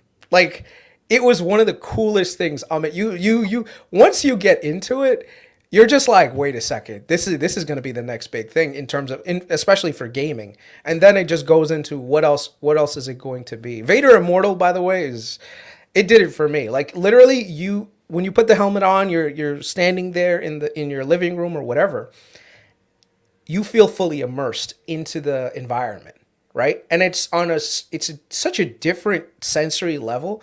And I think right now as a society, we're moving towards more escapism also, where we're trying to be more, trying to do things that are more experience based rather than physical based. So if, let's say I wanted to, I don't know, if I don't want to go to Italy, right? And I want to see some really cool sights in Italy, dude, imagine plopping up a headset and taking a visit to Italy on a great day, not having to worry about the weather, That's not having to fucking worry about. crazy, bro. Yeah. Yeah. I'm telling you, just try it. Yeah. Whoever So- owns so- that is going to make a lot of money. Yeah. Yeah. Chris, do you have Meta yet, or you still didn't buy in yet? I have not bought it yet, only for Neither. a couple So of what reasons. price are you looking at to buy then? To be honest with you, it's not so much about. I told you, I try not to invest based on just pure price, because I always do look at the price, but I try not to do purely on price. I try to look at the products and to see how successful the product is that they're trying to sell. And then if I see that it's gaining traction, that's when I start investing in it. So for me right now, I'm gonna wait at least until the new Quest version comes out, and I want to see it because Facebook has flubbed up on some of the stuff with the Oculus also. Right? Like their whole like Horizons nonsense where they looked all cartoony and they didn't have legs and shit. That was dumb. Like everyone was laughing at Facebook about that, right? I don't know if you saw this article that just came out saying no one is even trying to be in the metaverse, the version that Facebook currently has out right now. Like they can't even get their employees to be on it. Yeah. Right? That's not to say that they can't pivot and change and create a product that's more like consumer focused, because that's what's going to happen. Not everything that people come out with the first time is going to be successful. You know, like even when it came to like the iPhone and like any type of smartphone, dude, the first probably 3 generations of phones are crap. And people are just like, dude, this is like, you really think this is a revolutionary product? But the people who would like say, you know what? Yes, it is crap right now, but eventually when they iron out the bugs, it's going to be amazing. Yeah. And it ends up being that way. I agree. I think I was talking a lot. Sorry. No, that's ahead. good. That's good. Go ahead, Blake. Do you have any questions for me, Chris the Bear, the Palantir Bear, apparently? My biggest question was about DNA and why you're hating on it so much, but I liked what you had to say. I think there's a lot of validity to it. He put out his thesis. Yeah, I don't buy into the whole next Theranos. I don't think it's quite as sketchy, but I could see it going that way. Yeah. I also think Microsoft, though, I feel like they have big potential to win over Meta in the metaverse. Because they already do their government stuff, their government headsets, and they have Activision, or they probably will have Activision. People are going to want to play Call of Duty. They already have the Microsoft Store. I feel like they're pretty set up and primed for that. Yeah, and I totally agree with you. The products that I implemented at my work, let me actually just look it up on YouTube. I'll put it on for you guys to see, because then I could actually show you guys. Give me 1 second on it. No problem. Let's look at the chat. There was a $5 super chat I forgot to read. They said, first of all, shout out to 111 people being here on a Saturday night. Really appreciate everybody. They said, Chris, I've got 100 shares of DNA to spite you, but now I might be out of $280. I love the spiting. $280 to spite. Someone says Microsoft can't even make a Halo game anymore. That's why they're acquiring Activision. What else do we have? It's still got 10 years, Tristan says, to be adopted. Maybe. I think what Meta does in their new Quest conference is going to show us a lot more how much longer it has to take. Firefighters with a HUD in their gear, giving them real-time data on what's going on would be insanely valuable. I agree. Yeah. I shared. So this is actually a product that's being used in operating rooms right now. Well, not across the country. This is a very new product. This was just cleared by the FDA last year. And when surgeons go in, you know, a lot of times it's almost like they're playing Dora the Explorer with certain things that they have to either take out or repair or do things around. So guess what? You have to literally just cut through so much shit to get to where you are. Well, one of the things that you can do is you can do imaging before you take the patient under the knife, do all the surgical planning so you know exactly where you're going. So think of it as almost like Google Maps for the doctor to find that, let's say, that one cyst or that one tumor. And instead of having to cut through so much good tissue. They can identify the parts that need to go. So one of the things that now people are doing is they're able to take radiology imaging studies like a CAT scan, put that into a 3D compiler, create a 3D rendering of the person, and then overlay that on the person on the actual exam table so that when they're doing the surgery, they know exactly where they are. So let's just take a look. There's a couple things that I think makes this technology ahead of its game. One of it is that it's using off-the-shelf technology, the Microsoft HoloLens. Number two is that this technology is developed. It's basically cleared already for preoperative planning and under consideration for intraoperative use. That's ahead of everybody else in the US. And I think that this is going to be something that'll come to a operating room or to a hospital situation. It's going to be a reality for surgeons and clinicians. I think Novorad is poised to become a game changer in this field. They have the patents to support this, so they're going to have a clear freedom to operate that many other places don't have. And they have clinical backing and already are in negotiation with a lot of other institutions to get this technology off the ground. So I think they're going to be very interesting to watch going forward. So Wow. I'm telling you, this is the kind of stuff that's coming out. And it's crazy because a lot of people even thought like, hey, wait a second, how are you going to, like integrate this dude? Technology is moving so rapidly, Tristan says, imagine you die because your doctor's headset dies. I'm sure that they'll have like a battery pack on there, bro. Yo, that'd be funny, bro. You're in the surgery, operating, like, oh, fuck. Fucking, I can't see anymore. That'd be crazy. One of the areas that I think a lot of people underappreciate that may be worth looking into, it's cybersecurity. Like we're spending more money these days on cybersecurity than any other SaaS product at any hospital, anything. Because one of the biggest vulnerabilities that we have as a country is that everything now relies on an internet connection. Every single thing. Like even people right now with heart monitors, with MRI machines, like I sometimes work on the networking side when it comes to this. And let me tell you, my security team takes 6 months sometimes to approve a product to be installed on our network because there was an incident where people were able to hack an MRI machine and remotely blow the whole thing up, like using a product like something called a quench, where basically they can actually do real physical damage to infrastructure by getting into the coded systems. So one of the crazy things right now is like you look at a company like CrowdStrike. CrowdStrike is pretty much owns the market with a lot of hospitals integrating with cybersecurity in them.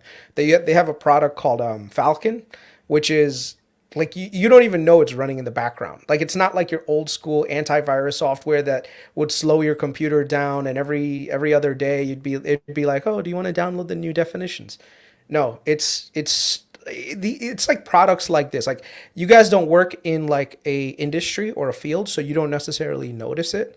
But I work in industry, and I can tell you that's one of the reasons why I'm actually so bullish on Snowflake, because I actually get to see the product and see all the crazy stuff and the revolutionary stuff that people are doing with it.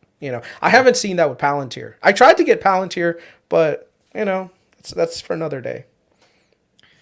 All right, so that's dope. Wait, someone asked a question. What would be the use of hacking an MRI machine?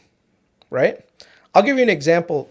So MRI machines, they actually have liquid nitrogen built into them, right? That's how they keep the superconducting magnets cold and in order to generate that magnetic field, right? So you have to literally supercool the magnet. Well, guess what? That gas that's in there, the liquid helium, it's the minute you let it into like the atmosphere, okay, it supercools the area and then also has to be vented in a certain direction.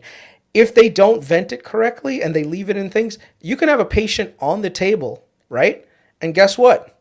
They hit the thing, the machine quenches, right? Literally asphyxiates the patient in the table, like in the MRI machine while you're there.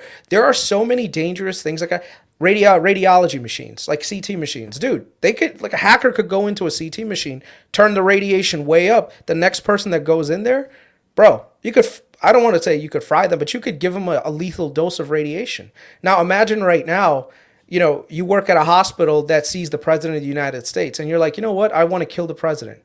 Well, guess what you do? You hack into their CT machines, you turn the radiation way up.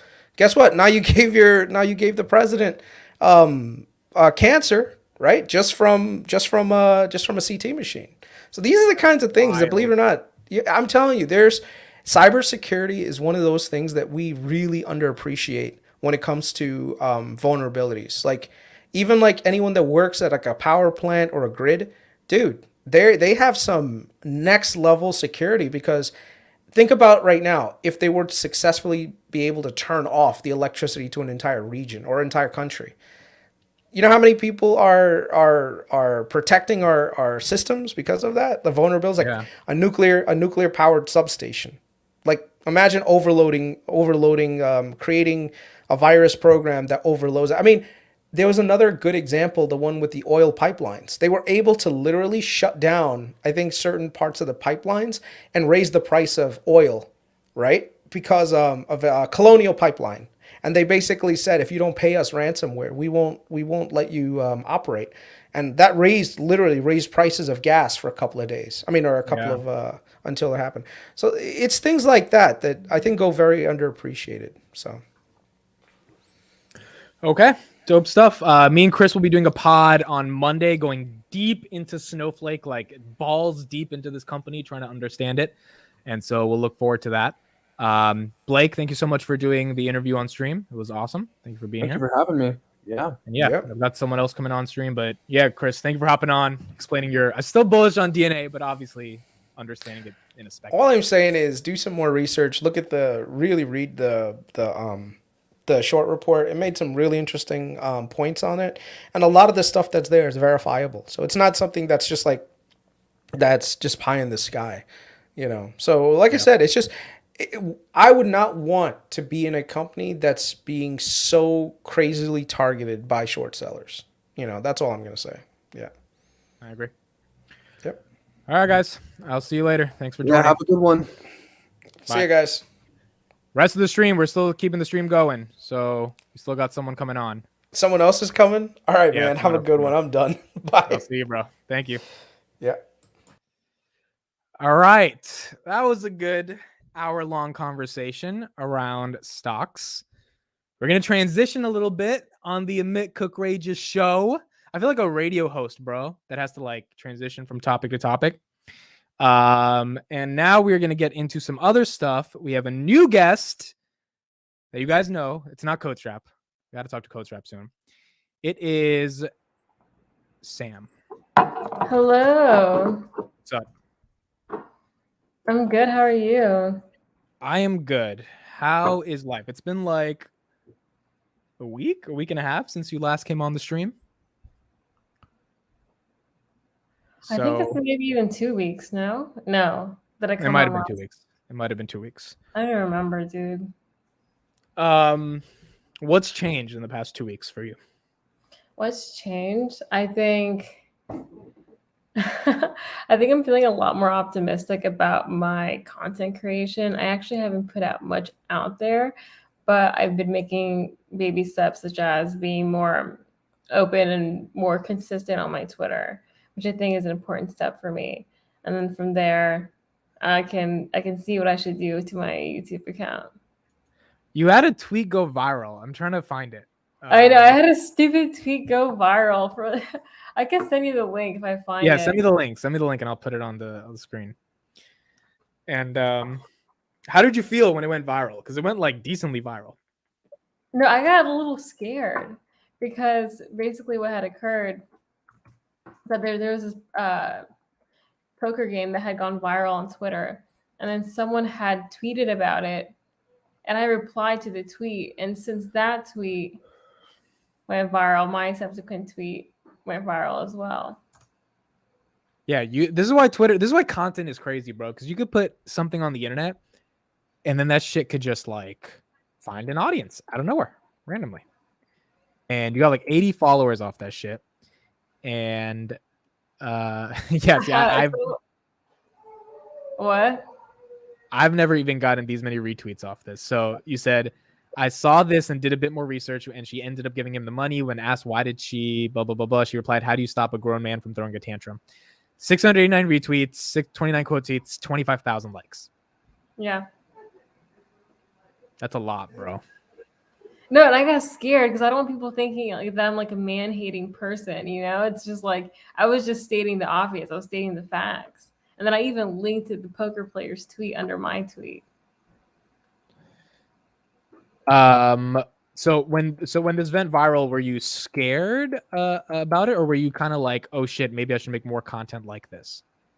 I was scared because again, like I don't think that's necessarily reflective of the kind of thing that I want to put out there and that I want to talk about.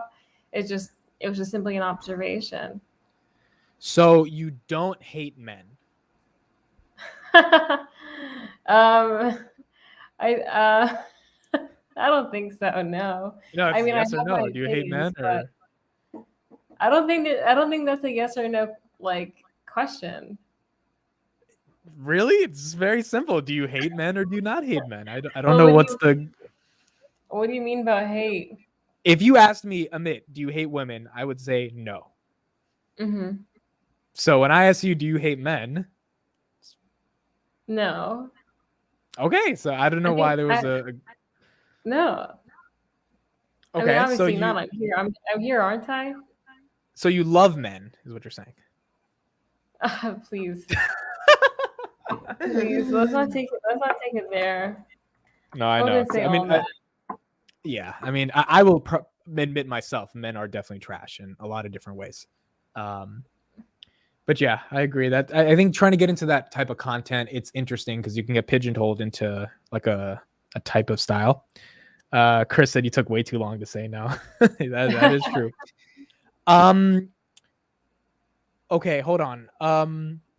You shared this thing on Twitter today because I follow you on Twitter, and it was an interesting quote. It's from a book from Seneca. Who's Seneca, by the way? Can you explain who Seneca is? Yeah, I don't want to be inaccurate, so let me just pull it up here. So I'm not. So I don't He's sound a like an idiot. philosopher, right? Right, That's he's the a main thing. philosopher. But I just want to confirm that he's Greek. That's what I wanted to confirm here. I feel like he has to be. Is he? Oh no, he's a Roman philosopher. Yeah, he's a Roman philosopher. Yeah, and he was a Stoic. Okay, so he's a Stoic. Okay, so he wrote this in on the shortness of life. Is this a book on the shortness of life? Yeah, there's a book called The Shortness of Life, and there's 3 parts to it. I'm currently on the second part, and the section that I highlighted on my Twitter today, basically. Okay, can you read this whole thing that is highlighted? Yeah, actually, let me just get I have the book right next to me. I'll just read it in front of me. Okay, perfect. Like the whole thing that I posted on Twitter. The page that I highlighted, the starting with "We Are Born" to followers. Yeah, but I feel like you need both pages to truly understand. Okay, so we'll do the other one after. Yeah, okay. So the first one saying, we are born under circumstances that would be favorable if we did not abandon them. It was nature's intention that there should be no need of great equipment for a good life. Every individual can make himself happy. External goods are of trivial importance and without much influence in either direction. Prosperity does not elevate the sage, and adversity does not depress him, for he has always made the effort to rely as much as possible on himself, to derive all delight from himself. So what? Am I calling myself a sage? Certainly not. For if I could claim that, not only would I be denying that I was wretched, but I would be asserting that I was the most fortunate of all men in coming close to God. As it is, doing what is sufficient to alleviate all wretchedness, I have surrendered myself to wise men. And as I am not yet strong enough to help myself, I have gone over to another camp. I mean, those who can easily protect themselves and their followers. And then I'm going to skip. That part.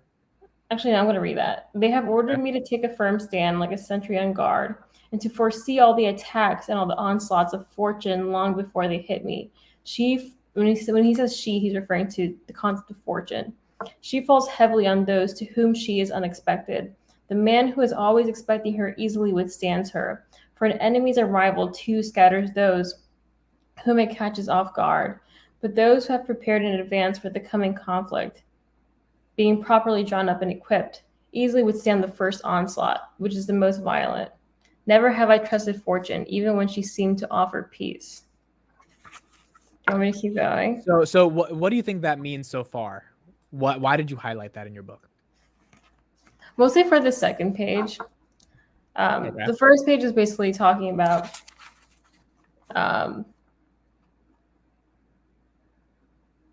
basically life in and of itself has given us what we need in order to be happy, in order to be content. And yet Right. man has made it a lot more complicated than it has to be. And then the second page is pretty much saying You can read that one if you want. that, yeah. So I'll read the rest. Never have I trusted fortune, even when she seemed to offer peace. All those blessings which she kindly bestowed on me, money, public office, influence, I relegated to a place whence she could claim them back without bothering me. I kept a wide gap between them and me, with the result that she has taken them away, not torn them away. No man has shattered by the blows of fortune unless he was first deceived by her favors. Those who loved her gifts as if they were their own forever, who wanted to be admired on account of them. Hold on. Do you hear that? Is that in your apartment complex? It's in my apartment complex. Yeah, people are yelling. So I think So basically, yeah. What do you think the overall thesis of this book is on life and like the shortness of life? That's an interesting title, right? Is he trying to say that life is so short and we spend so much time basically caring about shit that doesn't matter?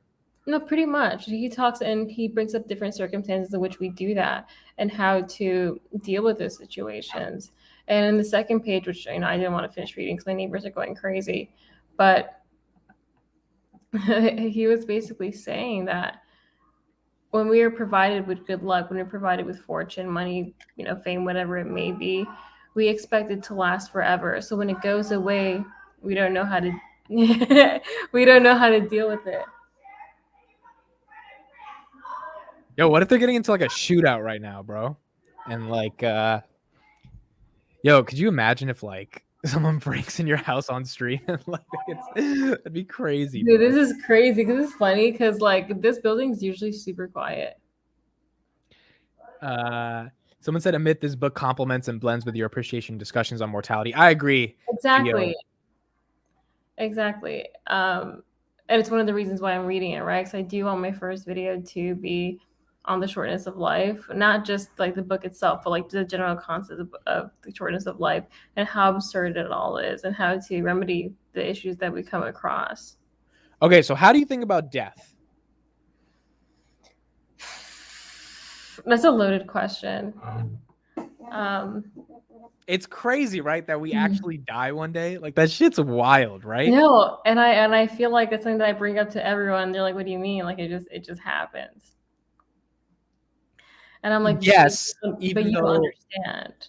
I feel like you and me are similar in the fact that we think it's so absurd that you get to live, you get to be alive, you get to have fun, you get to do all the shit, and then you just fucking die, right? And it's over. And so I guess to you and me, we both are motivated by that to an extent. So I guess where's your current mind right now at 22 years old on that inevitable end that is going to come one day? Also, I just want to apologize. I got sidetracked to all that yelling, but no, you're good. You're good. You're fine.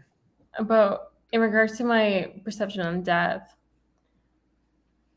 I think my fear of death has led to a huge fear of life, like an actual fear of living, if that makes any sense. Like I was so afraid of dying that I was afraid to live. I was afraid to drive, to leave my apartment, to absolutely do anything because I'm scared of any kind of harm occurring to me. Like physical harm, like something happening. Physical harm, yeah. Interesting. Okay. And so are you being more creative or wanting to be more creative because you're also feeling the shortness of life? And do you have this like kind of urgency to like do some shit, right? Yeah, absolutely. So I was going through some of my, I'm gonna call them archives, but it's just like all the posts on my art page. And I've been journaling for years now, and I'm on journal number 10. And so the comments are funny. But I was reading my very first journal the other day, and I kept reiterating how I wanted to be creative. Okay. And I was seeing that in a lot of my old posts and old content. And I found an interview that I did when I was in high school, like maybe like 15, 16 years old, in which someone asked me what I wanted to do with my art. And like, I was so, I didn't believe in myself at the time that I said that that would just be a hobby, which it still could be. But I think as I got older, I really wanted to be my main focus. And I think I'm trying to pivot towards that now, while also being realistic. Yeah, the shortness of life is interesting because like it could end tomorrow, right? Like it could actually just be all over. And I think we all take it for granted because Mhm. we're like, it's whatever, we're alive, we're doing our thing. And there's Mhm. certain moments that happen where like remember the Buffalo shooting a couple months ago, where people just died Mhm. in a grocery store because this guy just shot up people. Like it's Mhm. just like you could be in a grocery store one day and some Mhm. shit could go down. And I think it's trying to so let's talk a little bit about the concept of the absurd, because this is a Mhm. concept you and me both are deeply uh, care about, and it's a philosophy by Albert Camus that Mhm. says the universe is indifferent to our existence, meaning the Mhm. universe does not give a shit about who we are, Mhm. and as a result of that, trying to attach this meaning to it and value to it, it's kind of like a something that doesn't matter at the end of the day. Mhm. How do you feel about absurdism as a philosophy, and how does Mhm. that kind of influence some of the things you're doing right now? I think it logically follows, right?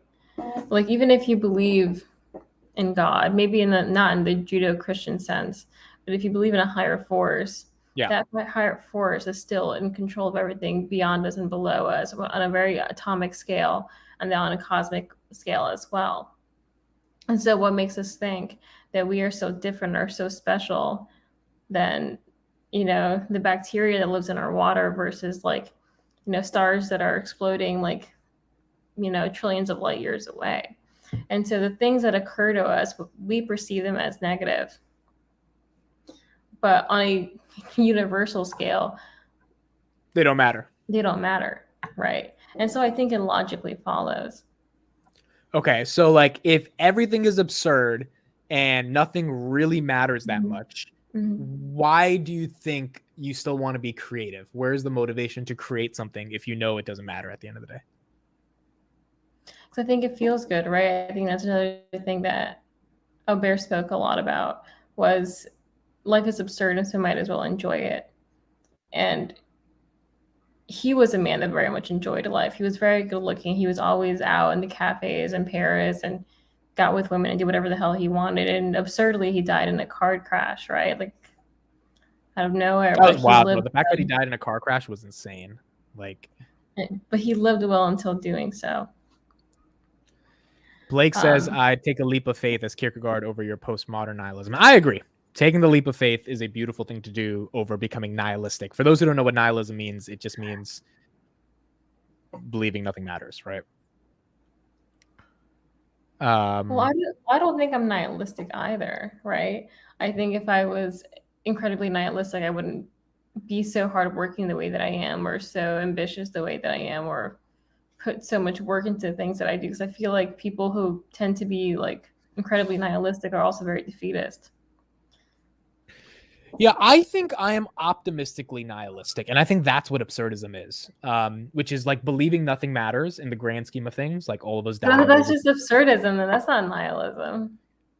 Yeah, I guess nihilism is more so like you actually feel life has you're more negative towards it, because both of them believe life has no meaning. Absurdism says you create your own meaning against the meaninglessness of life. Nihilism says you accept there is no meaning and then you kind of just wither away. So yeah, I agree. I think it's important to analyze it. My nihilism makes me indifferent, and it works. Mm. It's so funny because I think there's a lot of people in the world that don't even know what nihilism means. Right? They never like Mm. studied it academically or anything like that. You and me have studied it academically, so I think it gives us a more unique perspective. Which is why I think when you start putting out philosophy content, if you can relate the academic shit you learned at NYU to like real world shit, there's a Mm. real unique market for that, right? Yeah, but also the thing with nihilism is that it's a very privileged philosophy to life. Like try telling people who live in poverty and are incredibly indoctrinated by religion or suffering, and like try telling them that there's no meaning to any of these things. Like it's kind of like slapping them in the face. Yeah, there's a good joke by Andrew Schulz about atheism, and you know Andrew Schulz, right? You know him? Probably sounds He's a familiar. comedian. He's a big comedian. And his argument is like atheists are miserable because it's like, if you have nothing to believe in and you believe in God, why would you tell someone like that's not real? It's like, let someone be happy and let them believe in what they want to believe, and find some purpose in that. But I agree, like nihilism is a self-defeating philosophy, and it is a privileged philosophy, because if you truly do think nothing matters, you've got the time to think about nothing mattering versus like your survival at the end of the day, which is important. Do you believe in God? That's an interesting question. I'm a bit more. I've said this before. I'm pretty open-minded, but not closed-minded. So I don't have any religion over determining my capacity to think for a belief in a unified creator. I believe there might be something out there. There might not be.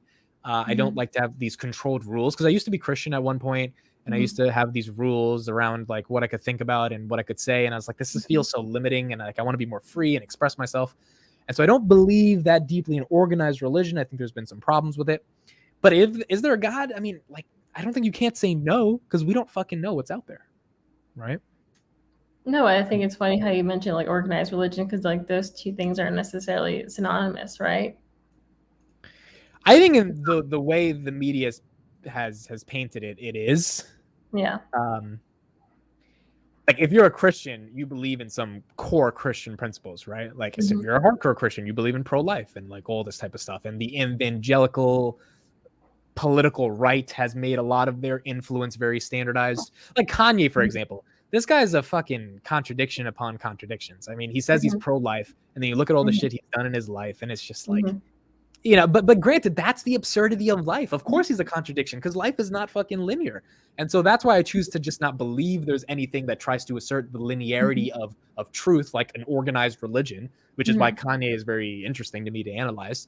I just like to just be free, Well, have you considered, thinking of a different definition of what you think God is in a non-Judeo-Christian sense? Because I believe in God, I just don't know exactly what that is. But to me, you and me believe in the same thing then. Why? Because Explain. if you don't believe in some organized religion, you're agnostic. You just think maybe there's some shit out there, which is the same as me. I just feel like I know there's some shit out there. I just don't know. That's narcissistic. No, I feel like there is some shit out there. I think you could say that if you believed in like Islam or Judaism or something, then I'd give you the pass. But if you're going to say that shit's probably wrong and then be like, but I know what's out there, it's a little narcissistic. It's like, I don't know. I mean, like for God, for me, like for all I know, it could be like the sky daddy that all the religions talk about. Or it could really just be like a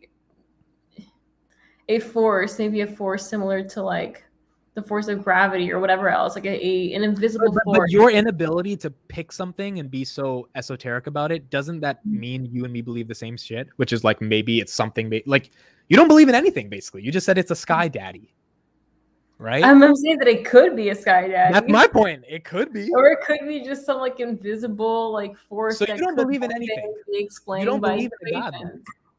So you don't believe in a God. You just believe you're agnostic. I do believe in a higher power. I don't get when people say that though, because I'm like, what do you mean, bro? You just mean there's something, which I granted there could be a higher power, but when people say that, I feel like they're sugarcoating something that they're actually trying to say. No, I don't think so. So what is a higher power then?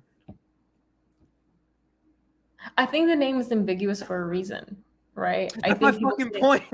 No, but I'm saying like people call it a higher power because it's a power beyond us that we quite don't understand yet. And who am I to place limits or personify this higher power or whatever when we have no idea what it is? Chris says, Sam, have you ever done any mind-expanding drugs or stimulants? I mean, I've never taken psychedelics. I've never been into it just because I think that I'm very vulnerable to cracking, if that makes sense. Like having What does a that bad, mean? What does that mean? like having a bad trip, Okay. like just going crazy. And so I've just never done psychedelics in my life. I think I talk like someone who does a lot of psychedelics, and I have a lot of thoughts.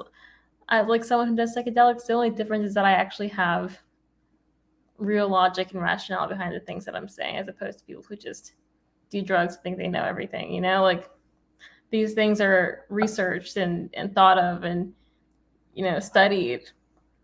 Okay, let's play Like, let's play a game. I did this last Mhm. night on stream. I want to do this with you. Mhm. Do you feel like 2022 has gone slow or fast? Fast. Okay, so let's see how you do in this game. I want you in the chat, you can participate in the game as well. I want you to name one thing every single month from January till September that has happened that is something you explicitly remember from the month of 2022. So basically the game is like To me or to the world? No, it's that happened in your life. And not forget the world. So in January 2022, and it has to be off the top of your head. If you have to think a long time, then we have to skip the month because that means you don't remember. Was there any, so we'll start with January. I'll give you like 10, 20 seconds. Think about it. Is there anything that happened January 2022 that was like, I remember January 2022 because this happened? Yeah, I had an art show. What does that mean? Like you showed your art? Yeah, I showed my art at someone else's art show. It was like various artists showing their art. Okay. And how did that go? Was it cool? Was it a good experience? It was actually in Jersey. Oh, cool. So I saw a lot of our high school friends there and stuff. Who threw the show? Do I know them? No, they went to arts. I forget their name, honestly. I'm terrible. Okay. Dawn. Okay. Yeah. And were you were trying to showcase your art as an artist, basically? Yeah.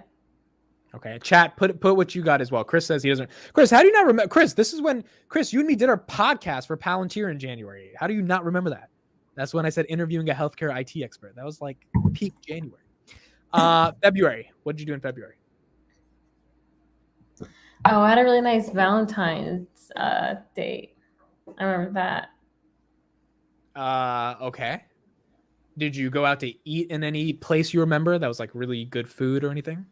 Yeah, it was a really nice Mexican place. It was in New York, right? Yeah, in New York. Okay.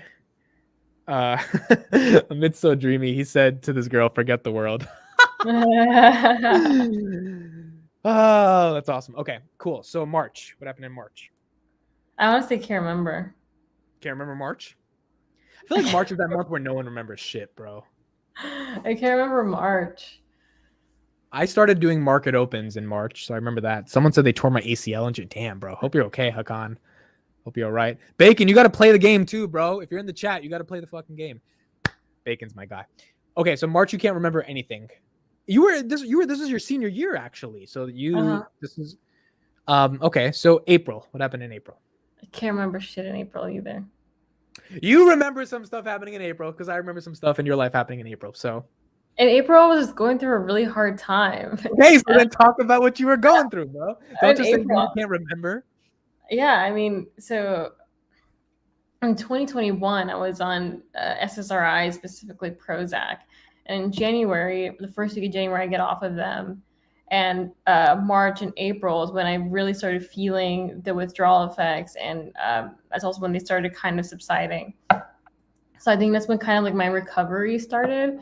So like March was foggy. And then April, I started feeling more like myself. If that makes sense.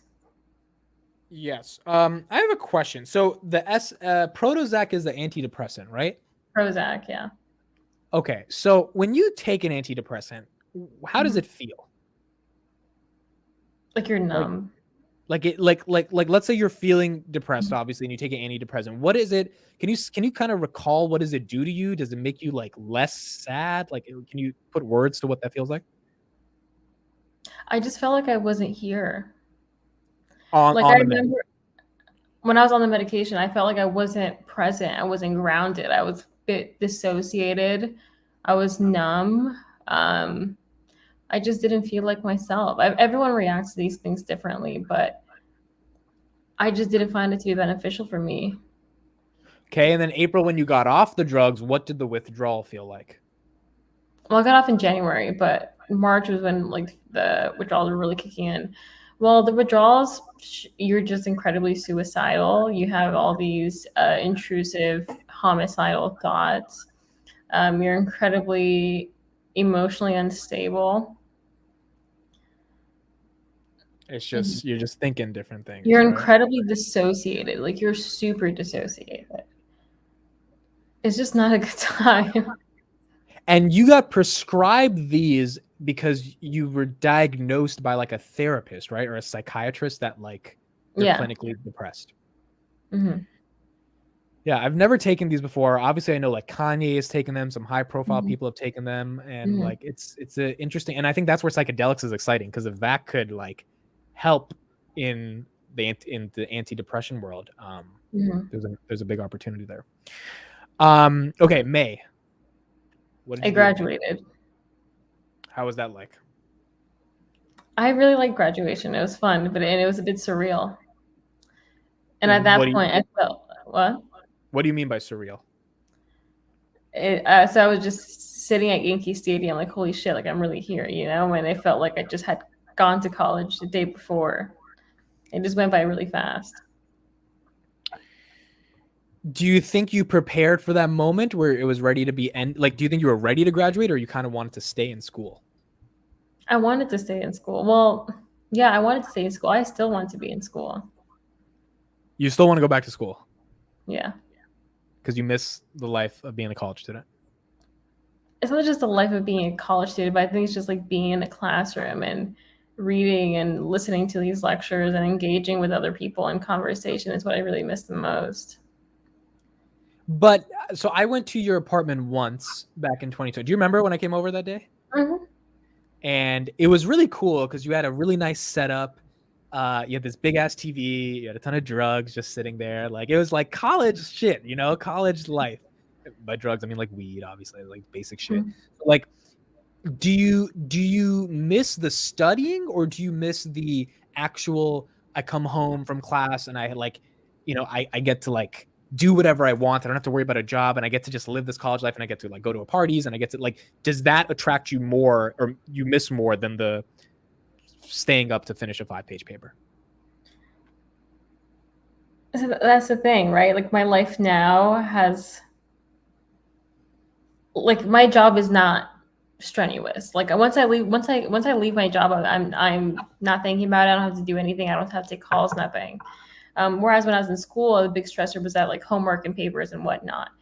And so I don't really miss that part. I do feel like I have a lot more free will now and a lot more freedom than I did when I was in school. But I do miss being in a classroom. And it's one of the reasons why I'm trying to turn to content creation so that I can have a community with like-minded folks, almost similar to being in a classroom. Interesting. I never heard that analogy. There's 71 people here. That's kind of like a classroom. I'm not saying I'm a teacher or anything, but it's kind of like a little with the chat. There's like a communal discussion here. And the funny thing is, you said free will. I feel like in college, even though you have these deadlines and assignments and shit, it kind of feels like you have more free will and freedom than being in a job where you live on your own, because that type of freedom is a whole different type of freedom.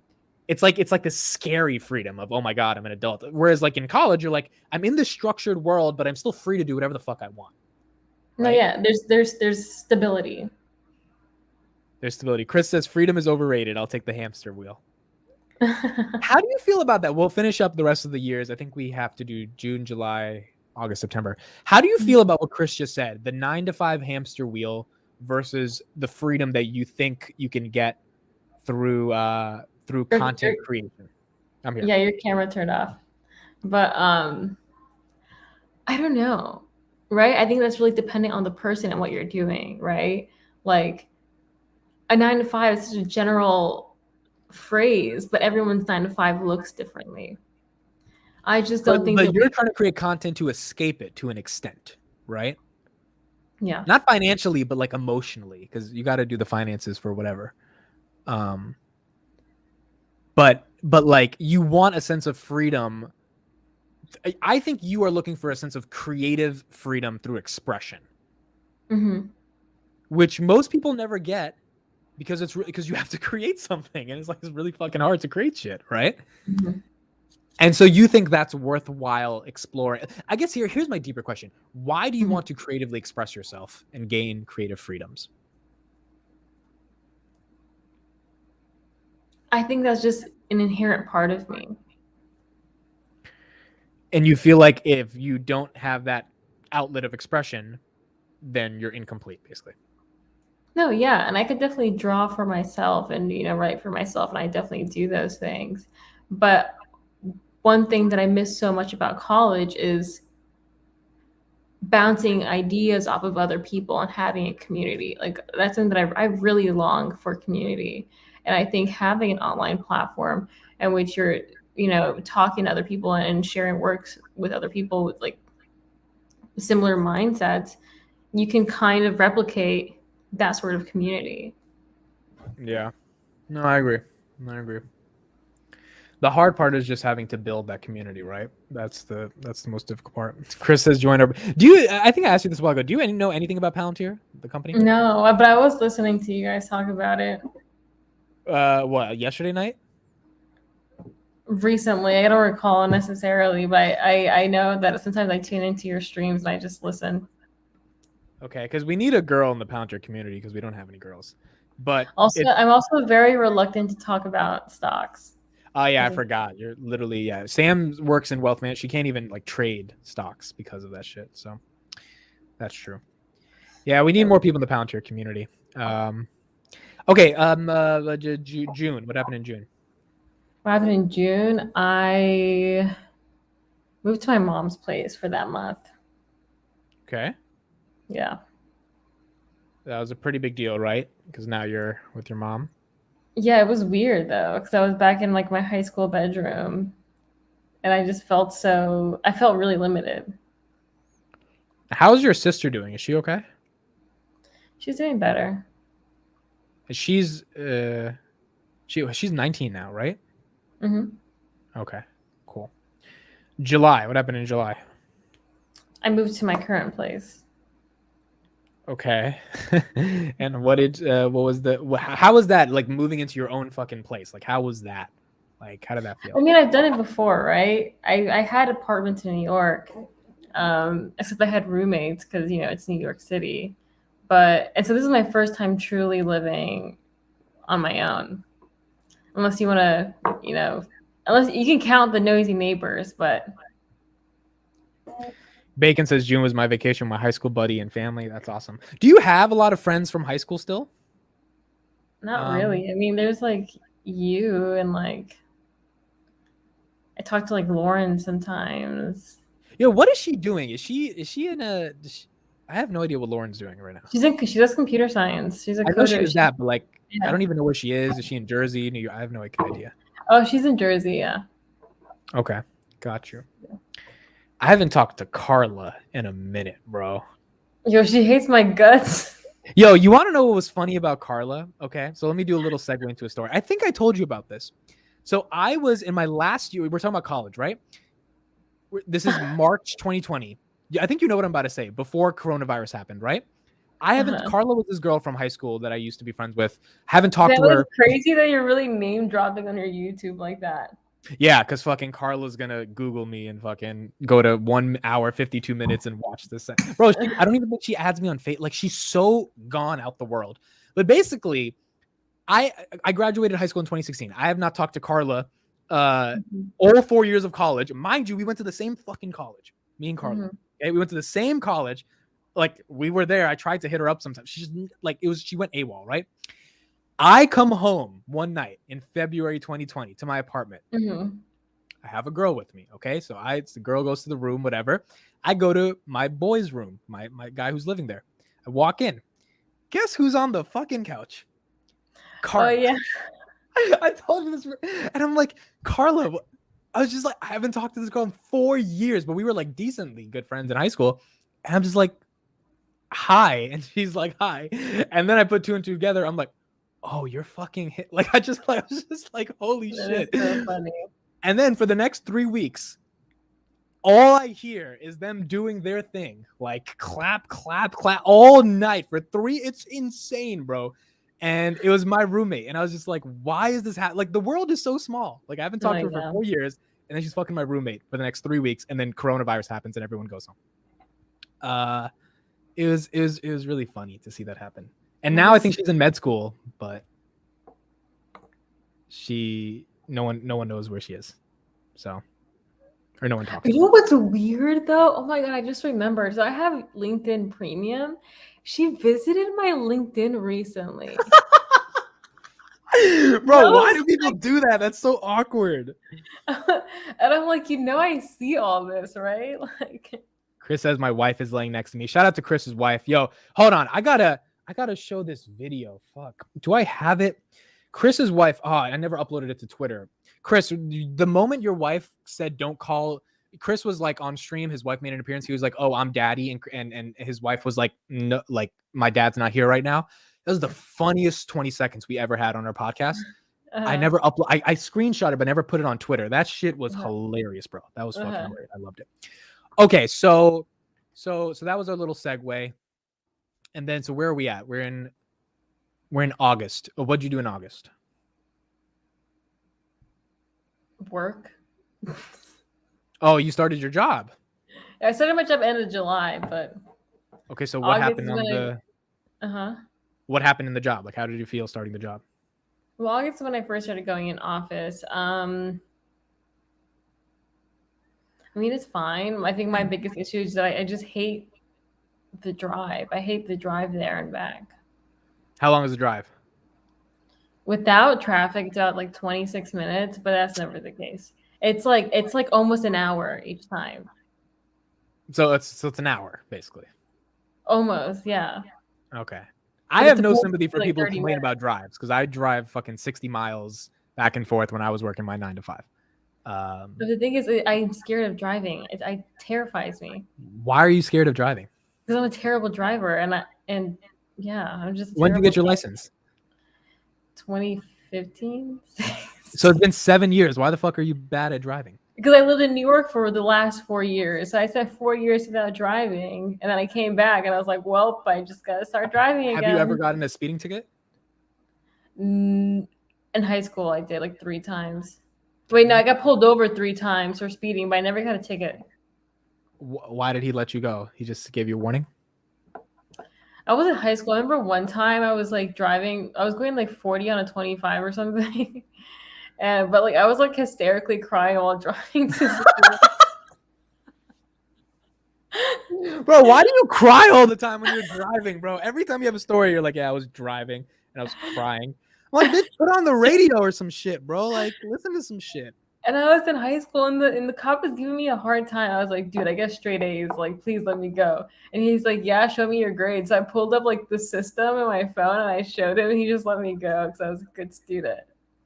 Wow. Someone said hot chicks don't get tickets. Maybe that. One time a cop followed me from my house to my high school's parking like lot. And then I didn't know it was a cop car the whole time because it was like an all black car and just like a regular black car until I parked in my parking spot and the fucking lights went off all of a sudden. It was very embarrassing. Did he pull you over when you went in the parking lot? Well, after I parked already, like that's when he turned on his fucking lights and shit. Like, interesting. Okay, so August, but you start the new job. Do you go through like training in the job? Yeah, I went through training. Okay, and do you like your coworkers? Are they cool? Are they like fun? Yeah, I actually really like everyone in my office. Okay. So the people are not a problem. Okay. It's the existential anxiety you feel of wasting your life at a wealth management company. That's the problem. It's really the biggest thing is really the drive. And like it's a very like dystopian, like outdated, like 1980s, like cubicle office. Like, have you ever heard of the back rooms on YouTube? Yeah. It's kind of like that kind of vibe. Do you have like a cubicle? Yeah. Is the cubicle inside of a closed area, or there's like someone else right next to you in the cubicle? It's just rows of cubicles. And so you're literally in a cubicle. Yeah.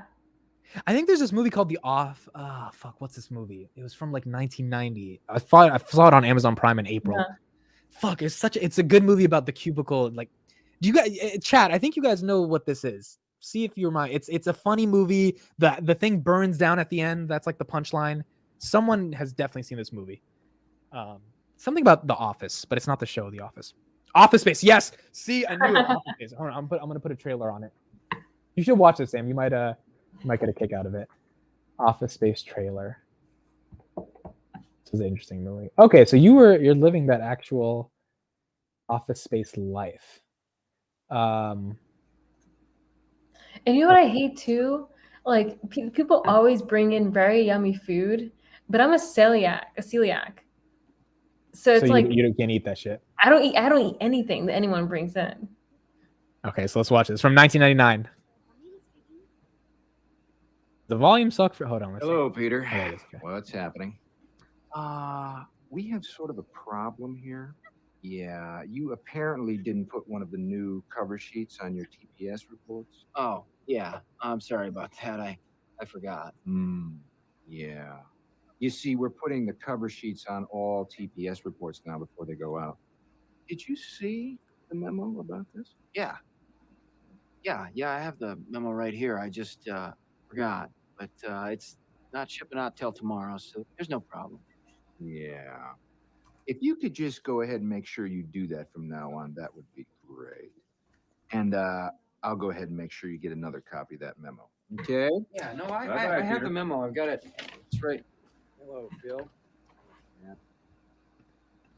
The point is they like rebel against the office, and they figure out how to, in the accounting, they take like him and these three guys in the office, they take like 1 penny off of every transaction, and they were only trying to get like $100,000. They end up getting like $4 million, and they're like, fuck, no one would have noticed 100,000, but now we stole 4 million. And so they're trying to put the 4 million back into the accounting, and then this whole fucking crazy adventure happens. So it was a cool movie. Okay, so that was August. What happened in September last month?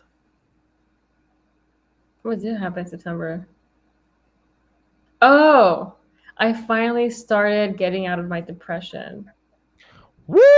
Okay. Cool. What do you think you did to kind of get out of that depression? I think there's a few things. I think the first one is that I started therapy with this amazing therapist who's like this really old, like Jewish New Yorker guy. And he's like he's very trippy. Like he was recommending like shrooms to me and stuff, and I was like, yeah, like I was like, I'm okay on that, but he's incredibly smart and incredibly empathetic, and he's the first therapist that I've had that I actually respect. How many therapists have you had before him? At least like 6 throughout my lifetime. Were any of them as good as him or no? No. Like my biggest issue with my therapist prior to him was that I never felt like they were smart enough. Like, yeah, they were good in psychology and whatnot, but a lot of my inner workings were more philosophical than anything. And the guy, my current therapist, he's very well educated in literature, philosophy, whatever the hell. It's like I could talk to him about authors and ideas and whatever, and he knows exactly what I'm talking about and knows how to reply. So like he's more academic and he can attach that to the actual psychology and shit. Yeah, and his wife's also a professor. Interesting. Okay. When did you start this new guy's therapy? Almost a year ago. Well, not a year ago. Almost a month ago today on September 7th. September 7th. Okay. Cool. And okay, so that's one thing. And then so the therapy helped. And then I guess this kind of like just push to start making more has also, it's so funny, Sam, you remind me of me when I graduated college, because again, the first thing I started to do was like figure out how to create and how to express, because you and me are very similar. We have a desire to put something out into the world, and we are not going to settle for the mediocreness of just not trying, I guess. That's something similar between you and me. So what you're going through and posting all these motivational quotes and like you're highlighting like it reminds me of me. I was reading the same fucking books, highlighting shit because you're trying to just like wrap yourself into this idea that like I can actually try and it's okay, right? And and it's a process. It's not easy to do that. It's not easy at all to get there. No, and it takes a lot of guts. And I think one of the things that has been very helpful is that I like to reference cartoons. So I don't know if you, it's going to sound so cringe. Do you watch Rick and Morty? I don't, but my chat blamed me for that the other day because I said I don't watch. So they're on your side with this. Well, basically in Rick and Morty, Beth, which is the mother / wife of the family unit, was cloned. And I believe was cloned, right? And so I believe it's the original Beth went off to like do outer space adventures, and the clone stayed behind being a domestic mother and taking care of the children and whatnot. And so in this last season that just came out, Space Beth made a return to the family, and now both Beths are present in the family unit. And Space Beth is a more, I guess, like alpha, more adventurous, more courageous version of Domestic Beth. Domestic Beth is very much afraid to go after the things that she wants and is, very much for the family and whatnot. And so whenever I am reluctant to do something that's for my own betterment, I just tell myself to be Space Sam and just tackle shit head on the way that Space Beth does. Yeah, it's an interesting way. You give yourself kind of like an alter ego, right? Yeah. And you try to embody it to the best that you can at the end of the day. Yeah. Or I also use Avatar. Like I tell myself that I'm preparing to go Avatar mode or in the Avatar state. I don't know if you've watched Avatar. The anime? Avatar: The Last Airbender. I watched it a long time ago, bro. I don't remember anything. It's so good. Watching it as an adult, it's so much different than watching it as a kid. How many episodes are there? Like 50? Like a million. No, there's not a million. I thought there was. There's a lot. I don't really know. I can't remember. It's on Netflix, right? Yeah, it's on Netflix. I'm about to look up how many episodes there are right now. Yeah, I remember like there's this airbender dude, right? Yeah. And there's this big ass flying bear or some shit, right? Yes. what was he called again? He had a funny name. I should know this. I'm having I can't think of it. Yo, I hate Netflix plays the audio when I hover over a picture. Like, shut the fuck up, bro. I don't want to hear the stupid audio. I'm trying to just see something. What's his name? What? It's like starts with a K. No. Oh yeah. See, look. Book 1, book 2, book 3. There's only 50 episodes. Oh, there are 50 episodes. Yeah, around 50 or 60. Why can't I think of his name? Damn, I'm so bad. But yeah. I'm also having a brain. I think it's Appa. Appa. Yeah. Appa. There you go. Bacon says, completely jealous of both of you having the courage to have that mentality at such a young age. That's amazing. Yeah. I agree. It's just having the mentality at any age and just trying to go for it is really important. I hate that to admit. Yeah, but I still really haven't gone for it. Like I still haven't uploaded a video or anything. Yeah, but when you upload a video, that is not the definition of you going for it. I feel like that's just a fucking video. I feel like you making the mental decision to orient yourself in this way of living and existence and mindset, that is going for it. Now the video is like the execution. So so Kobe Bryant has this, rest in peace to Kobe. He has this really good quote where he's like, if I said I'm going to do something, I made a contract with myself and I will not break that contract. Now he has to put up shots in the gym, right? Like I said, I wanted to start a startup. I have to go build it. But being in the mentality that I'm going to do this no matter what, I think that's already starting. And then obviously the execution is important there and getting it out into the world. So mentally, I feel like you're in that space, which most people your age are not. And I'm in your age, right? I'm 2 years older than you. So I know what most people in my age or your age, our age, they're not in that mode. They are stuck getting drunk tonight because they think that the Snapchat stories of them getting drunk is going to fulfill their life with meaning. They are fucking stupid. And I don't want to judge. I don't want to judge. no, I'm very happy with judging. Actually, I'm like. I mean, like, you know, I don't go out. I don't. Obviously, I'm here. I don't party. I don't really drink. I don't. My entire life consists of work, the gym, and swimming and reading and being an online person, right? But I don't necessarily judge these people.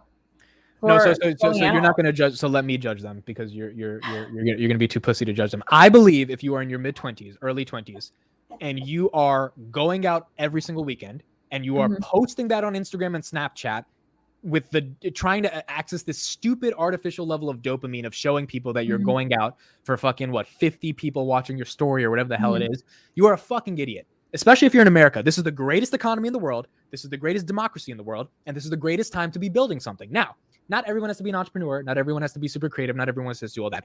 The problem is if you have an inkling to do something, Mhm. which most people do, but they do not try, Mhm. I think there is a level of insecurity and a level of materialism that is so Mhm. rampant in our society that is exturbated in these people ultimately doing things that are meaningless. Now, when the judging is a good point, right? Because some people have Mhm. different lives and all these nuances and external circumstances and family issues, and I get Mhm. it. I'm not trying to say you're a horrible person.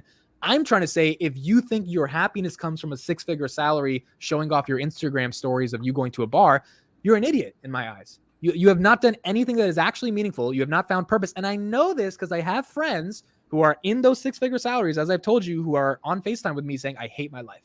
Mhm. It is objectively true that working at these corporations, and again, having a job is not an issue, but working at these corporations and thinking that that is going to subsidize the actual thing that matters in life, which is finding a fucking purpose and meaningfully trying to achieve something that is Well, hard. So you got to take a risk. So you got to fucking fail because shit's not easy, and trying to not fail and then Mhm. judging everyone that's trying to do that shit.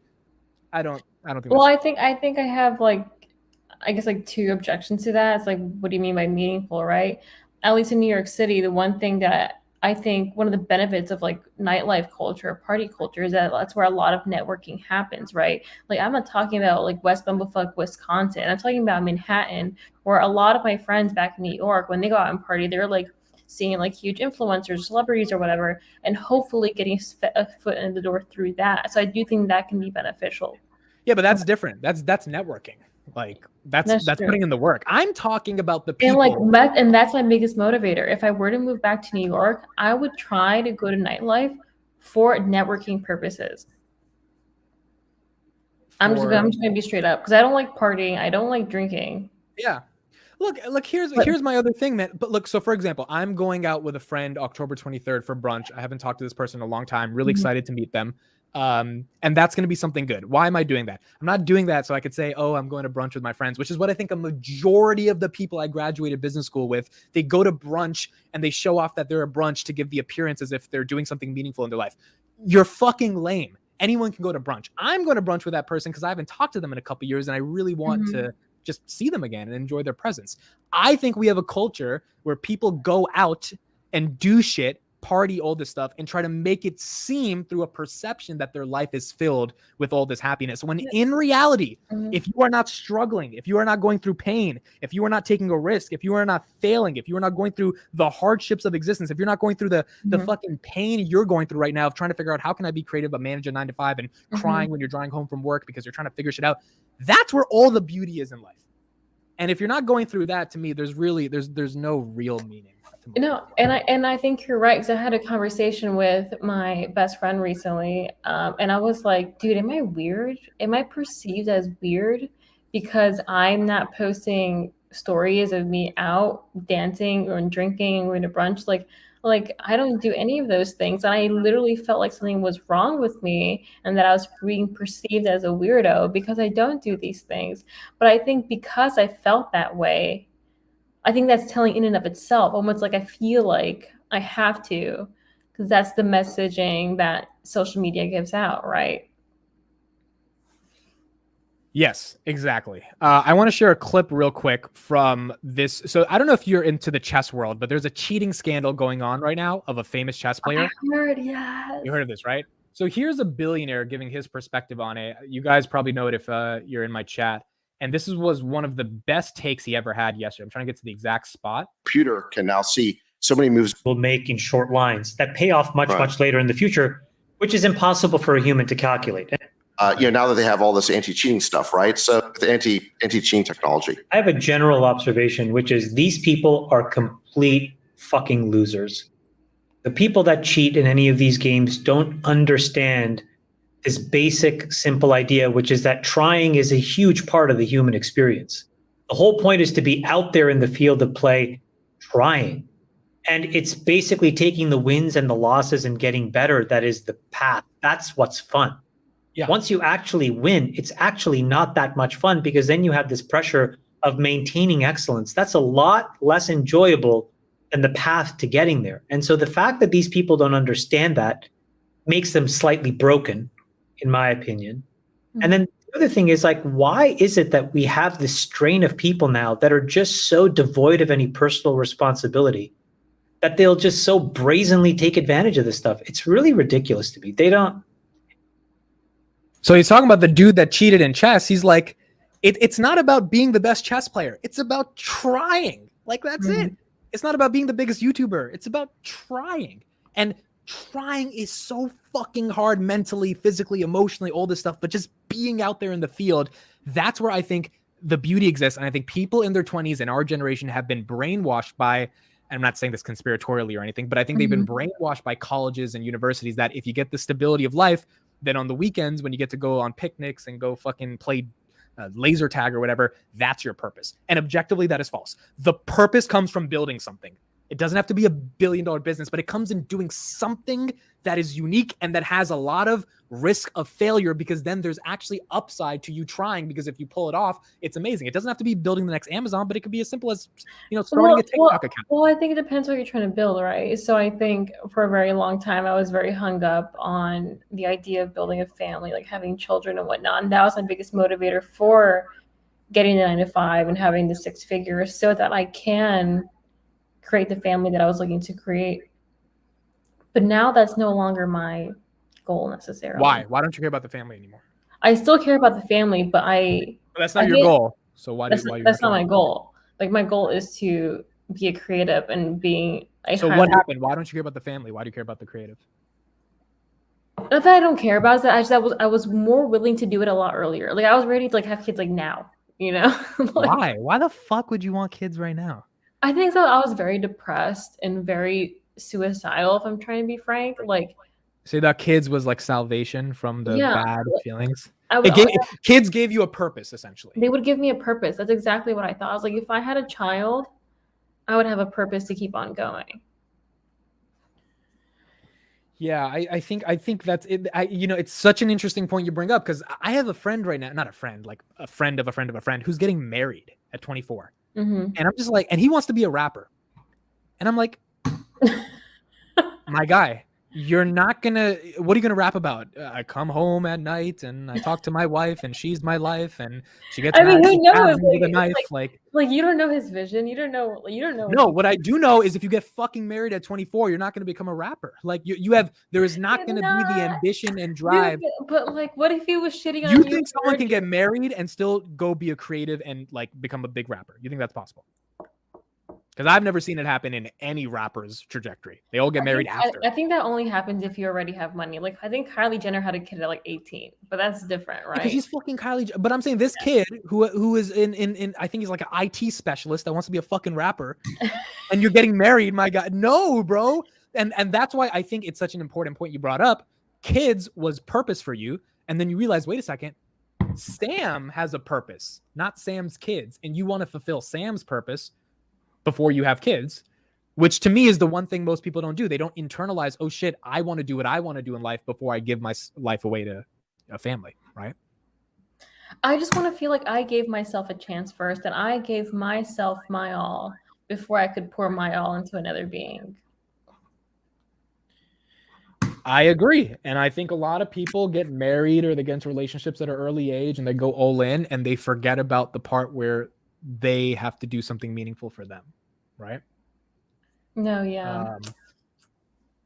That's why I feel passionate about this. I don't want to sound judgmental. I just feel like if you're not trying at anything, it's very easy to judge everyone who's trying, and it's also you're very boring to me. Like, you're very boring if you're not trying, and I quite frankly don't really want to. I don't know, man. It drains my energy. It's like you're not doing anything worthwhile. Like, a lot of the people I knew in high school, college, that are consultants and bankers, it's like you're not doing anything really that important. You're pretty. And all the bankers that I do know are trying to like start a business so that they can get out of that shit in the first place. Like, and why are they trying to start a business? Because it's fun. And again, it's not about being an entrepreneur. It's about business is not about the entrepreneurship, money, profit part. That's a framework to execute, and it's a really good framework, by the way, to execute a vision. And a vision is where the purpose and meaning and all this shit comes from. And maybe you get the Steve Jobs, or maybe you get the mom who's selling candles in her basement, but both are really beautiful to me at the end of the day.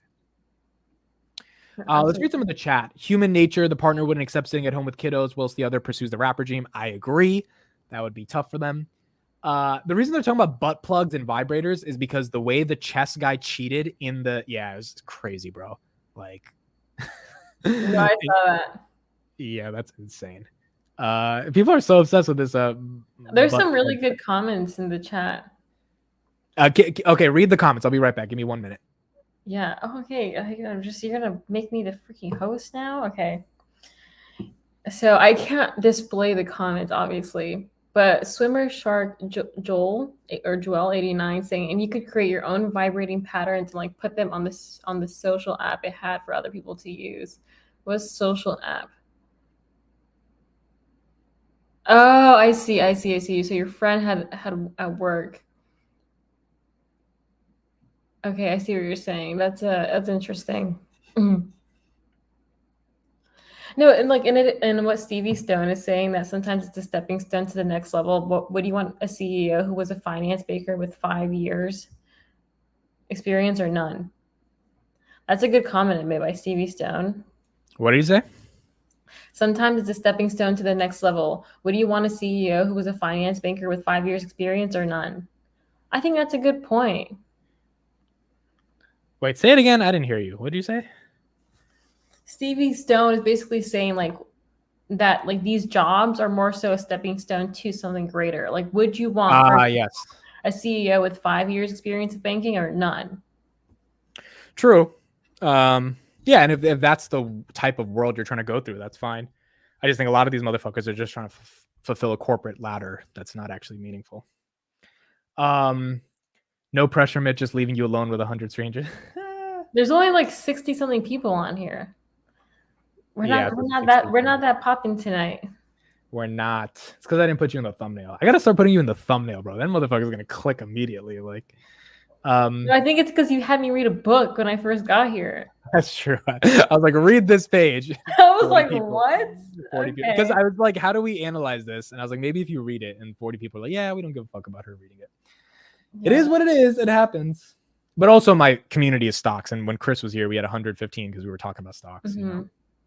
I was actually listening to that too. It was good. Did you understand anything like we were talking about? No, yeah, man, I understand the market. I just don't talk about it. Gotcha. Theo says only. Yeah, man. Say I struggle to say only because 65 people. If you had that in an auditorium, like a room, 65 fucking people. It's a lot of people. What were we talking about before I left? Wait. Someone said, Sam, you need to change your name for YouTube. This is Chris Patel. Chris says Epistemic Sam is going to be hard to search for. So there's two things to this. Either Epistemic Sam is your brand, and people will start searching that, and you'll own that key term. Or I don't think you need to change because you need to be using key terms like, for example, analyzing Jordan Peterson's thoughts on religion. That's going to rank for Jordan Peterson, right? Mm-hmm. If that's a video title. Your name, if you build a community, people are just going to call you Epistemic Sam.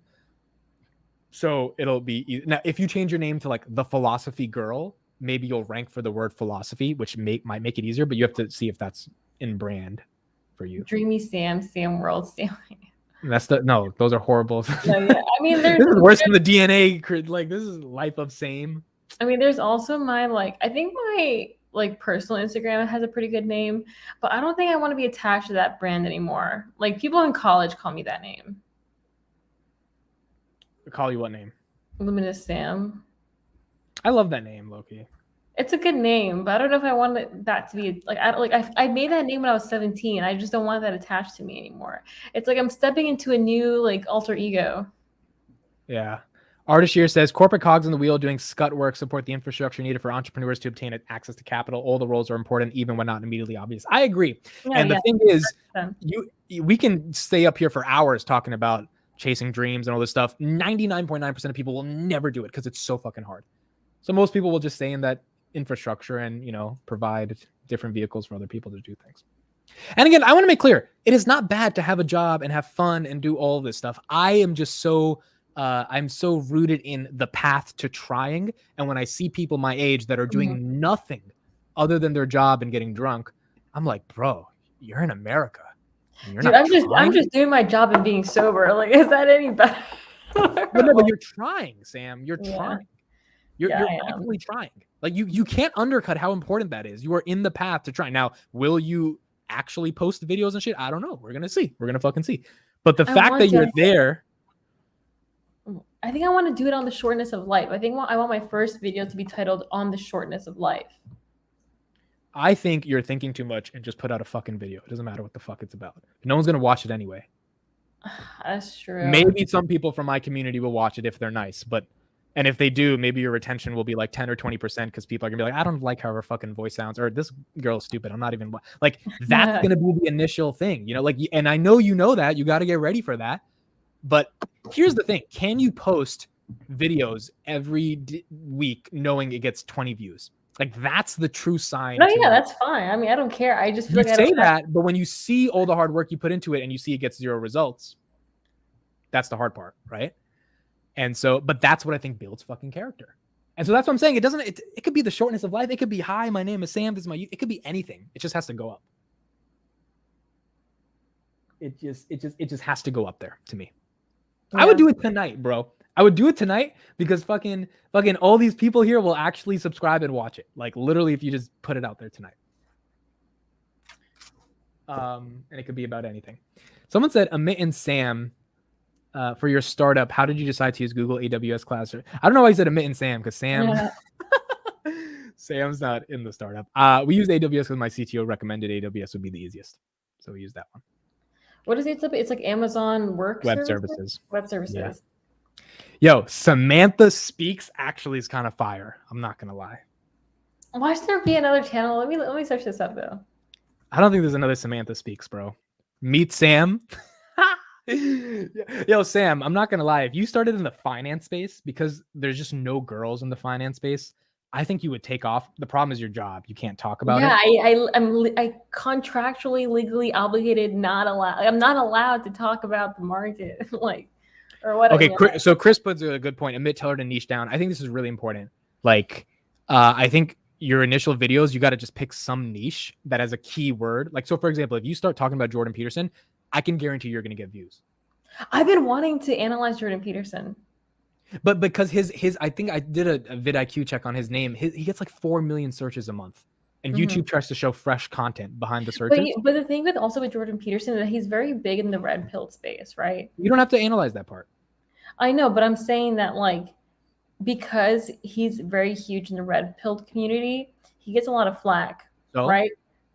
What? So what? So what I'm saying is that like me as a woman with my background, analyzing someone who's, you know, very present in the red pill community, I think that could garner views. I think he would. Okay, good. I thought you were gonna go the opposite direction of like you feel insecure of trying to do that or something. No, people are like, okay, what does this bitch have to say? Yes. What does this stupid ass bitch has to say? Yeah, and again, you don't need to react to all the shit he says about transgender people or racism. You just need to react to his philosophical shit because that's what you're in, and whether you agree or disagree is whatever. But he's a controversial enough figure that, like me with Palantir, right? It's a controversial enough company that I started making content around that built an audience. I think it's the same thing with Jordan Peterson. Can someone tell me what's special about him? He has a communication style that's better than most philosophers on the planet right now through spoken word and through writing. I think he's originally a psychology professor. Yeah, so he attaches psychology to philosophy. Is he the most profound professor or philosopher? Probably not, but he can really speak in such a phenomenal way that gets people to listen. I'll subscribe just because she got bro. Okay, do. I think put your channel in the description so people can at least check you out. How do I do that? Or sorry, not the description, the chat. So like, just copy the link to your channel and just put it in the chat. Yeah, I think you should just put up a video tomorrow, bro. Literally, don't even overthink it and just talk about something. And it really doesn't have to be good. No, you're right. I just like I think I'm just overthinking the content.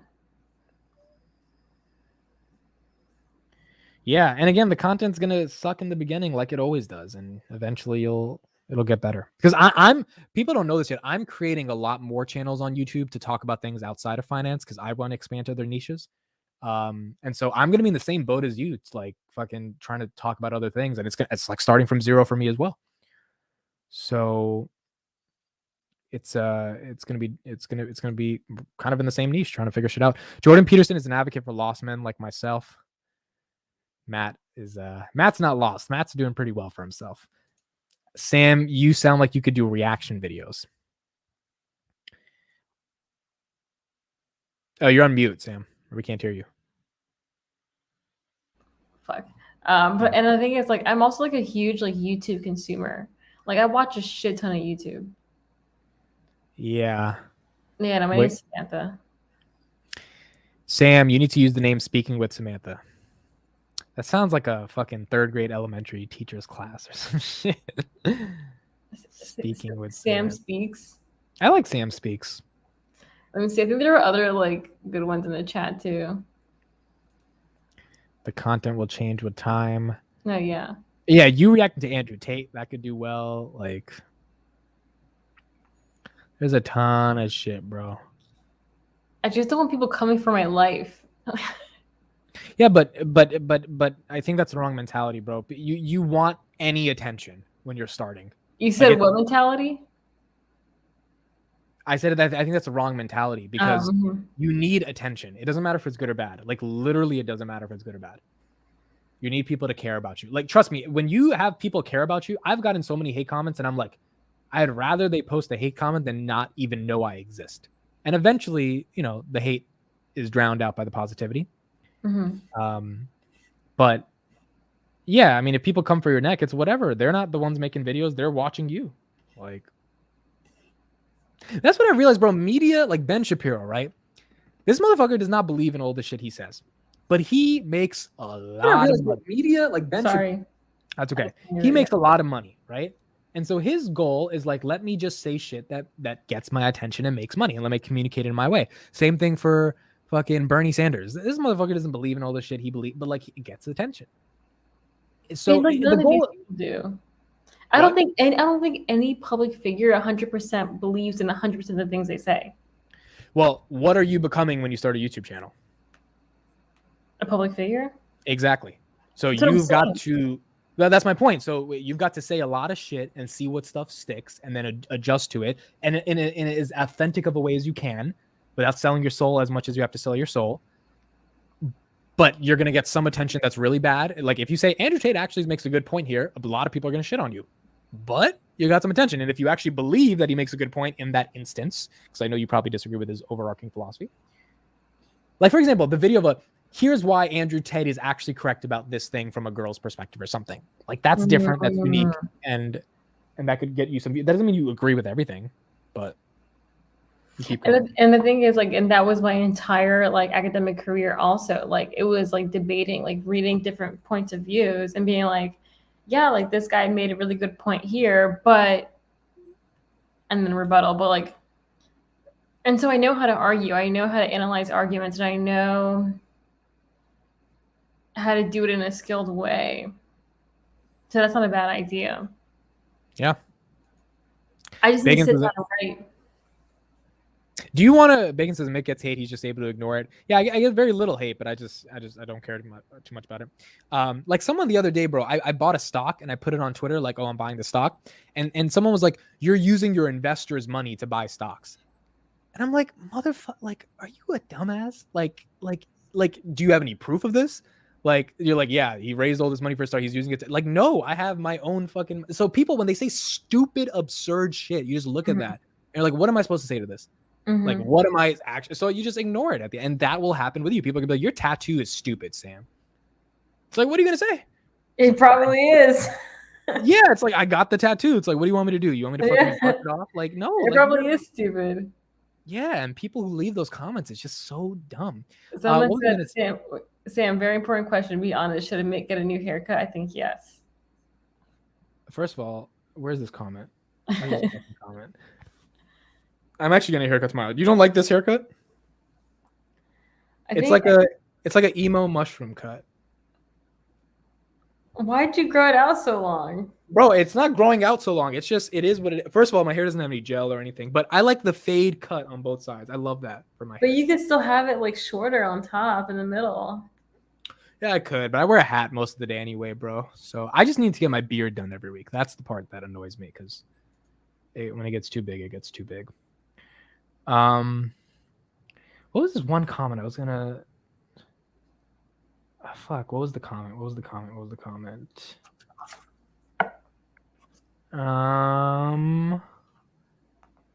Oh, here it is.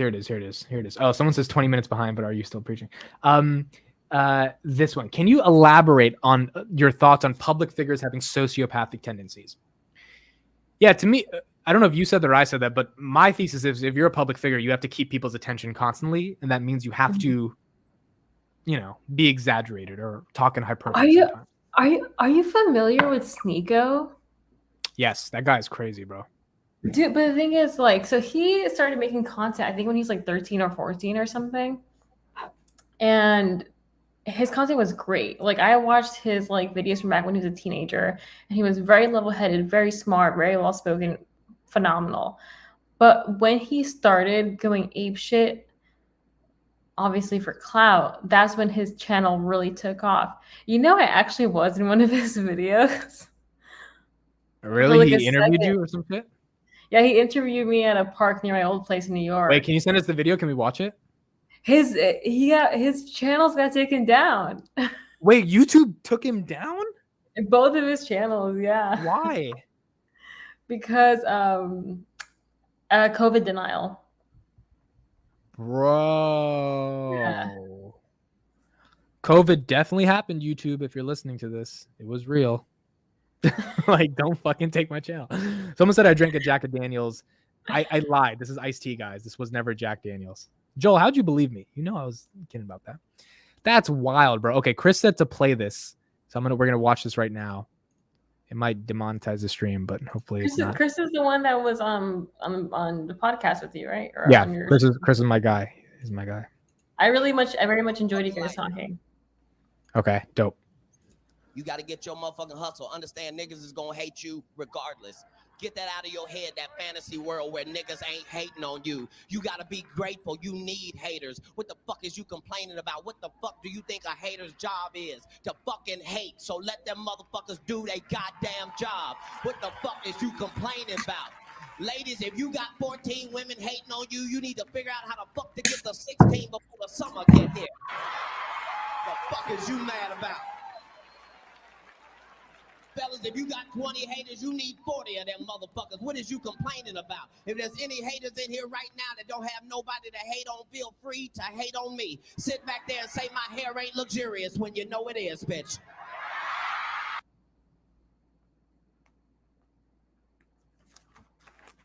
It's true. It's true.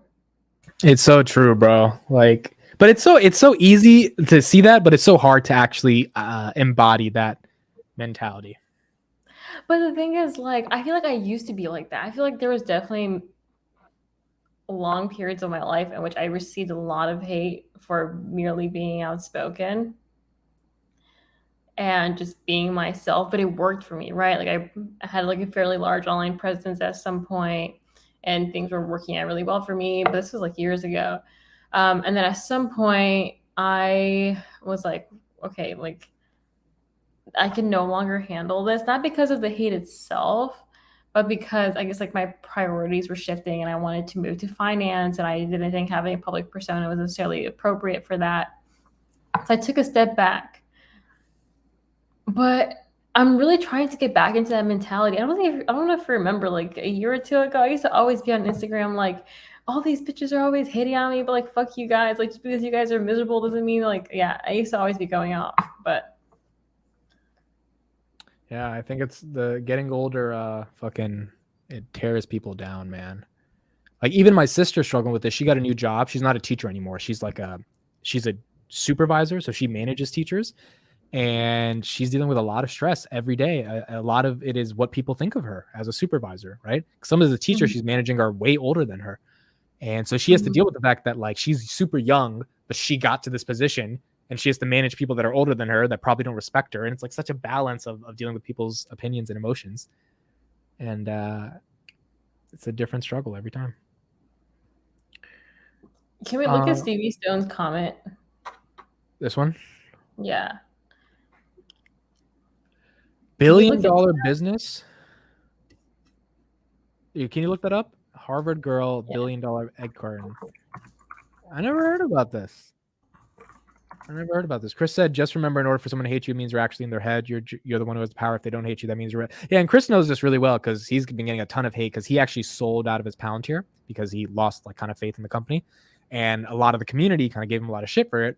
But he, for 1 second, bro, he did not cry about it. He was just like, all right, this is what I feel. You motherfuckers don't pay my bills. So that's my life. There's a YouTube video here that says how this Harvard MBA bought a $50 million business for $0. Yeah, it was 50 million, not a billion. Send it to me on Twitter. How long is the video? 10 minutes. Okay, I'm probably not gonna watch it. It's too long. That's too long. What are you doing over the weekend? What did you do today? Went to the gym, got groceries, and I read and tanned by the pool. What are you doing tomorrow? I made dinner. What? What are you doing tomorrow? I want to work on content creation tomorrow. Okay, so like making a video, basically. Yeah, I just don't know how to start. Go ahead. I went to brunch last weekend for the first time in months with this girl. It was my first time meeting her. We met over the internet, so I'm trying to make friends. And how'd you meet? Was it like Bumble or Instagram? Yeah, there's an app called like Bumble BFF. So it's like where girls make friends. Yeah. Gotcha. And she was like incredibly beautiful. Her Instagram content's great. And we were talking about content creation, and she was telling me how she's afraid to put out TikToks because she has a very heavy accent. She's Venezuelan. But like her aesthetics are all there for a TikTok girly, And so a large portion of this brunch, I was just trying to convince her how she could really do it and stuff, because I really do believe that she can. And she already put out 2 videos in the last week. And she was like, yeah, like you really motivated me to do this. And I'm like, damn, why can't I motivate myself if I'm able to motivate other people? That's the hardest part, right? Motivating like saying all the right shit, but then taking your own medicine. It's fucking hard. It's hard. I think it's because I don't think we respect ourselves as much as we respect other people. I agree. Like your mom could tell you something that you've been telling yourself, but once your mom tells you that, or someone you admire tells you that, or like a friend tells you that, it feels more like you feel reassured in that feeling. Yeah, it's like actually believing in yourself versus someone else. It's crazy. So we can easily believe in other people, but believing in ourselves is the hard part. What are you doing for the rest of October? Do you have plans for October outside of content? I'm going to New York City next weekend. Okay, that'll be cool. Yeah, I'm back to New York. Yep. Okay, and your birthday is November 20th, right? 26th. Okay. So you got that in November. That's right near Thanksgiving, bro. It's 2 days after Thanksgiving this year. Okay. And then do you know what you're gonna be for Halloween? No, but I do have a costume that I've been saving. probably gonna do that. I But wanna it's a dress- bit. But the thing is, like, it's a bit more slutty than I'm used to. I think I've become a lot more modest over the years, and so I'm like free to wear it. And like, I don't know where I would go for Halloween or what I would do. You know, like unless I go to New York and hang out with my friends, like what would I do here? You know. Yeah, I agree. Okay, cool. I think this has been a good conversation. I think we're gonna wrap it up. It's only 10:47, so that's cool for everybody else who gets to leave. Been streaming for 2 hours 40 minutes. Fun. Probably have you again another time. Yeah, Sam has a channel. You guys should check it out. And she's gonna be making videos soon, talking about the shortness of life. I think it would be helpful if I had someone talking to me in my first video or talking with me. Okay, what's your point? I'm saying that we could make a video together. I was like, get to the fucking point. You're like, I think it would be helpful if I had a guy with a beard, like, actually help me. Yeah, I'm down, bro. Just tell me when you want to do it, and we'll schedule it. All right, Gabe, you came literally at the last second, bro. We're literally ending the stream right now, my guy. Came right at the last second. All right, everybody. Thank you for joining. Appreciate it. We'll see you guys. Right. On the next one. Bye. Bye-bye.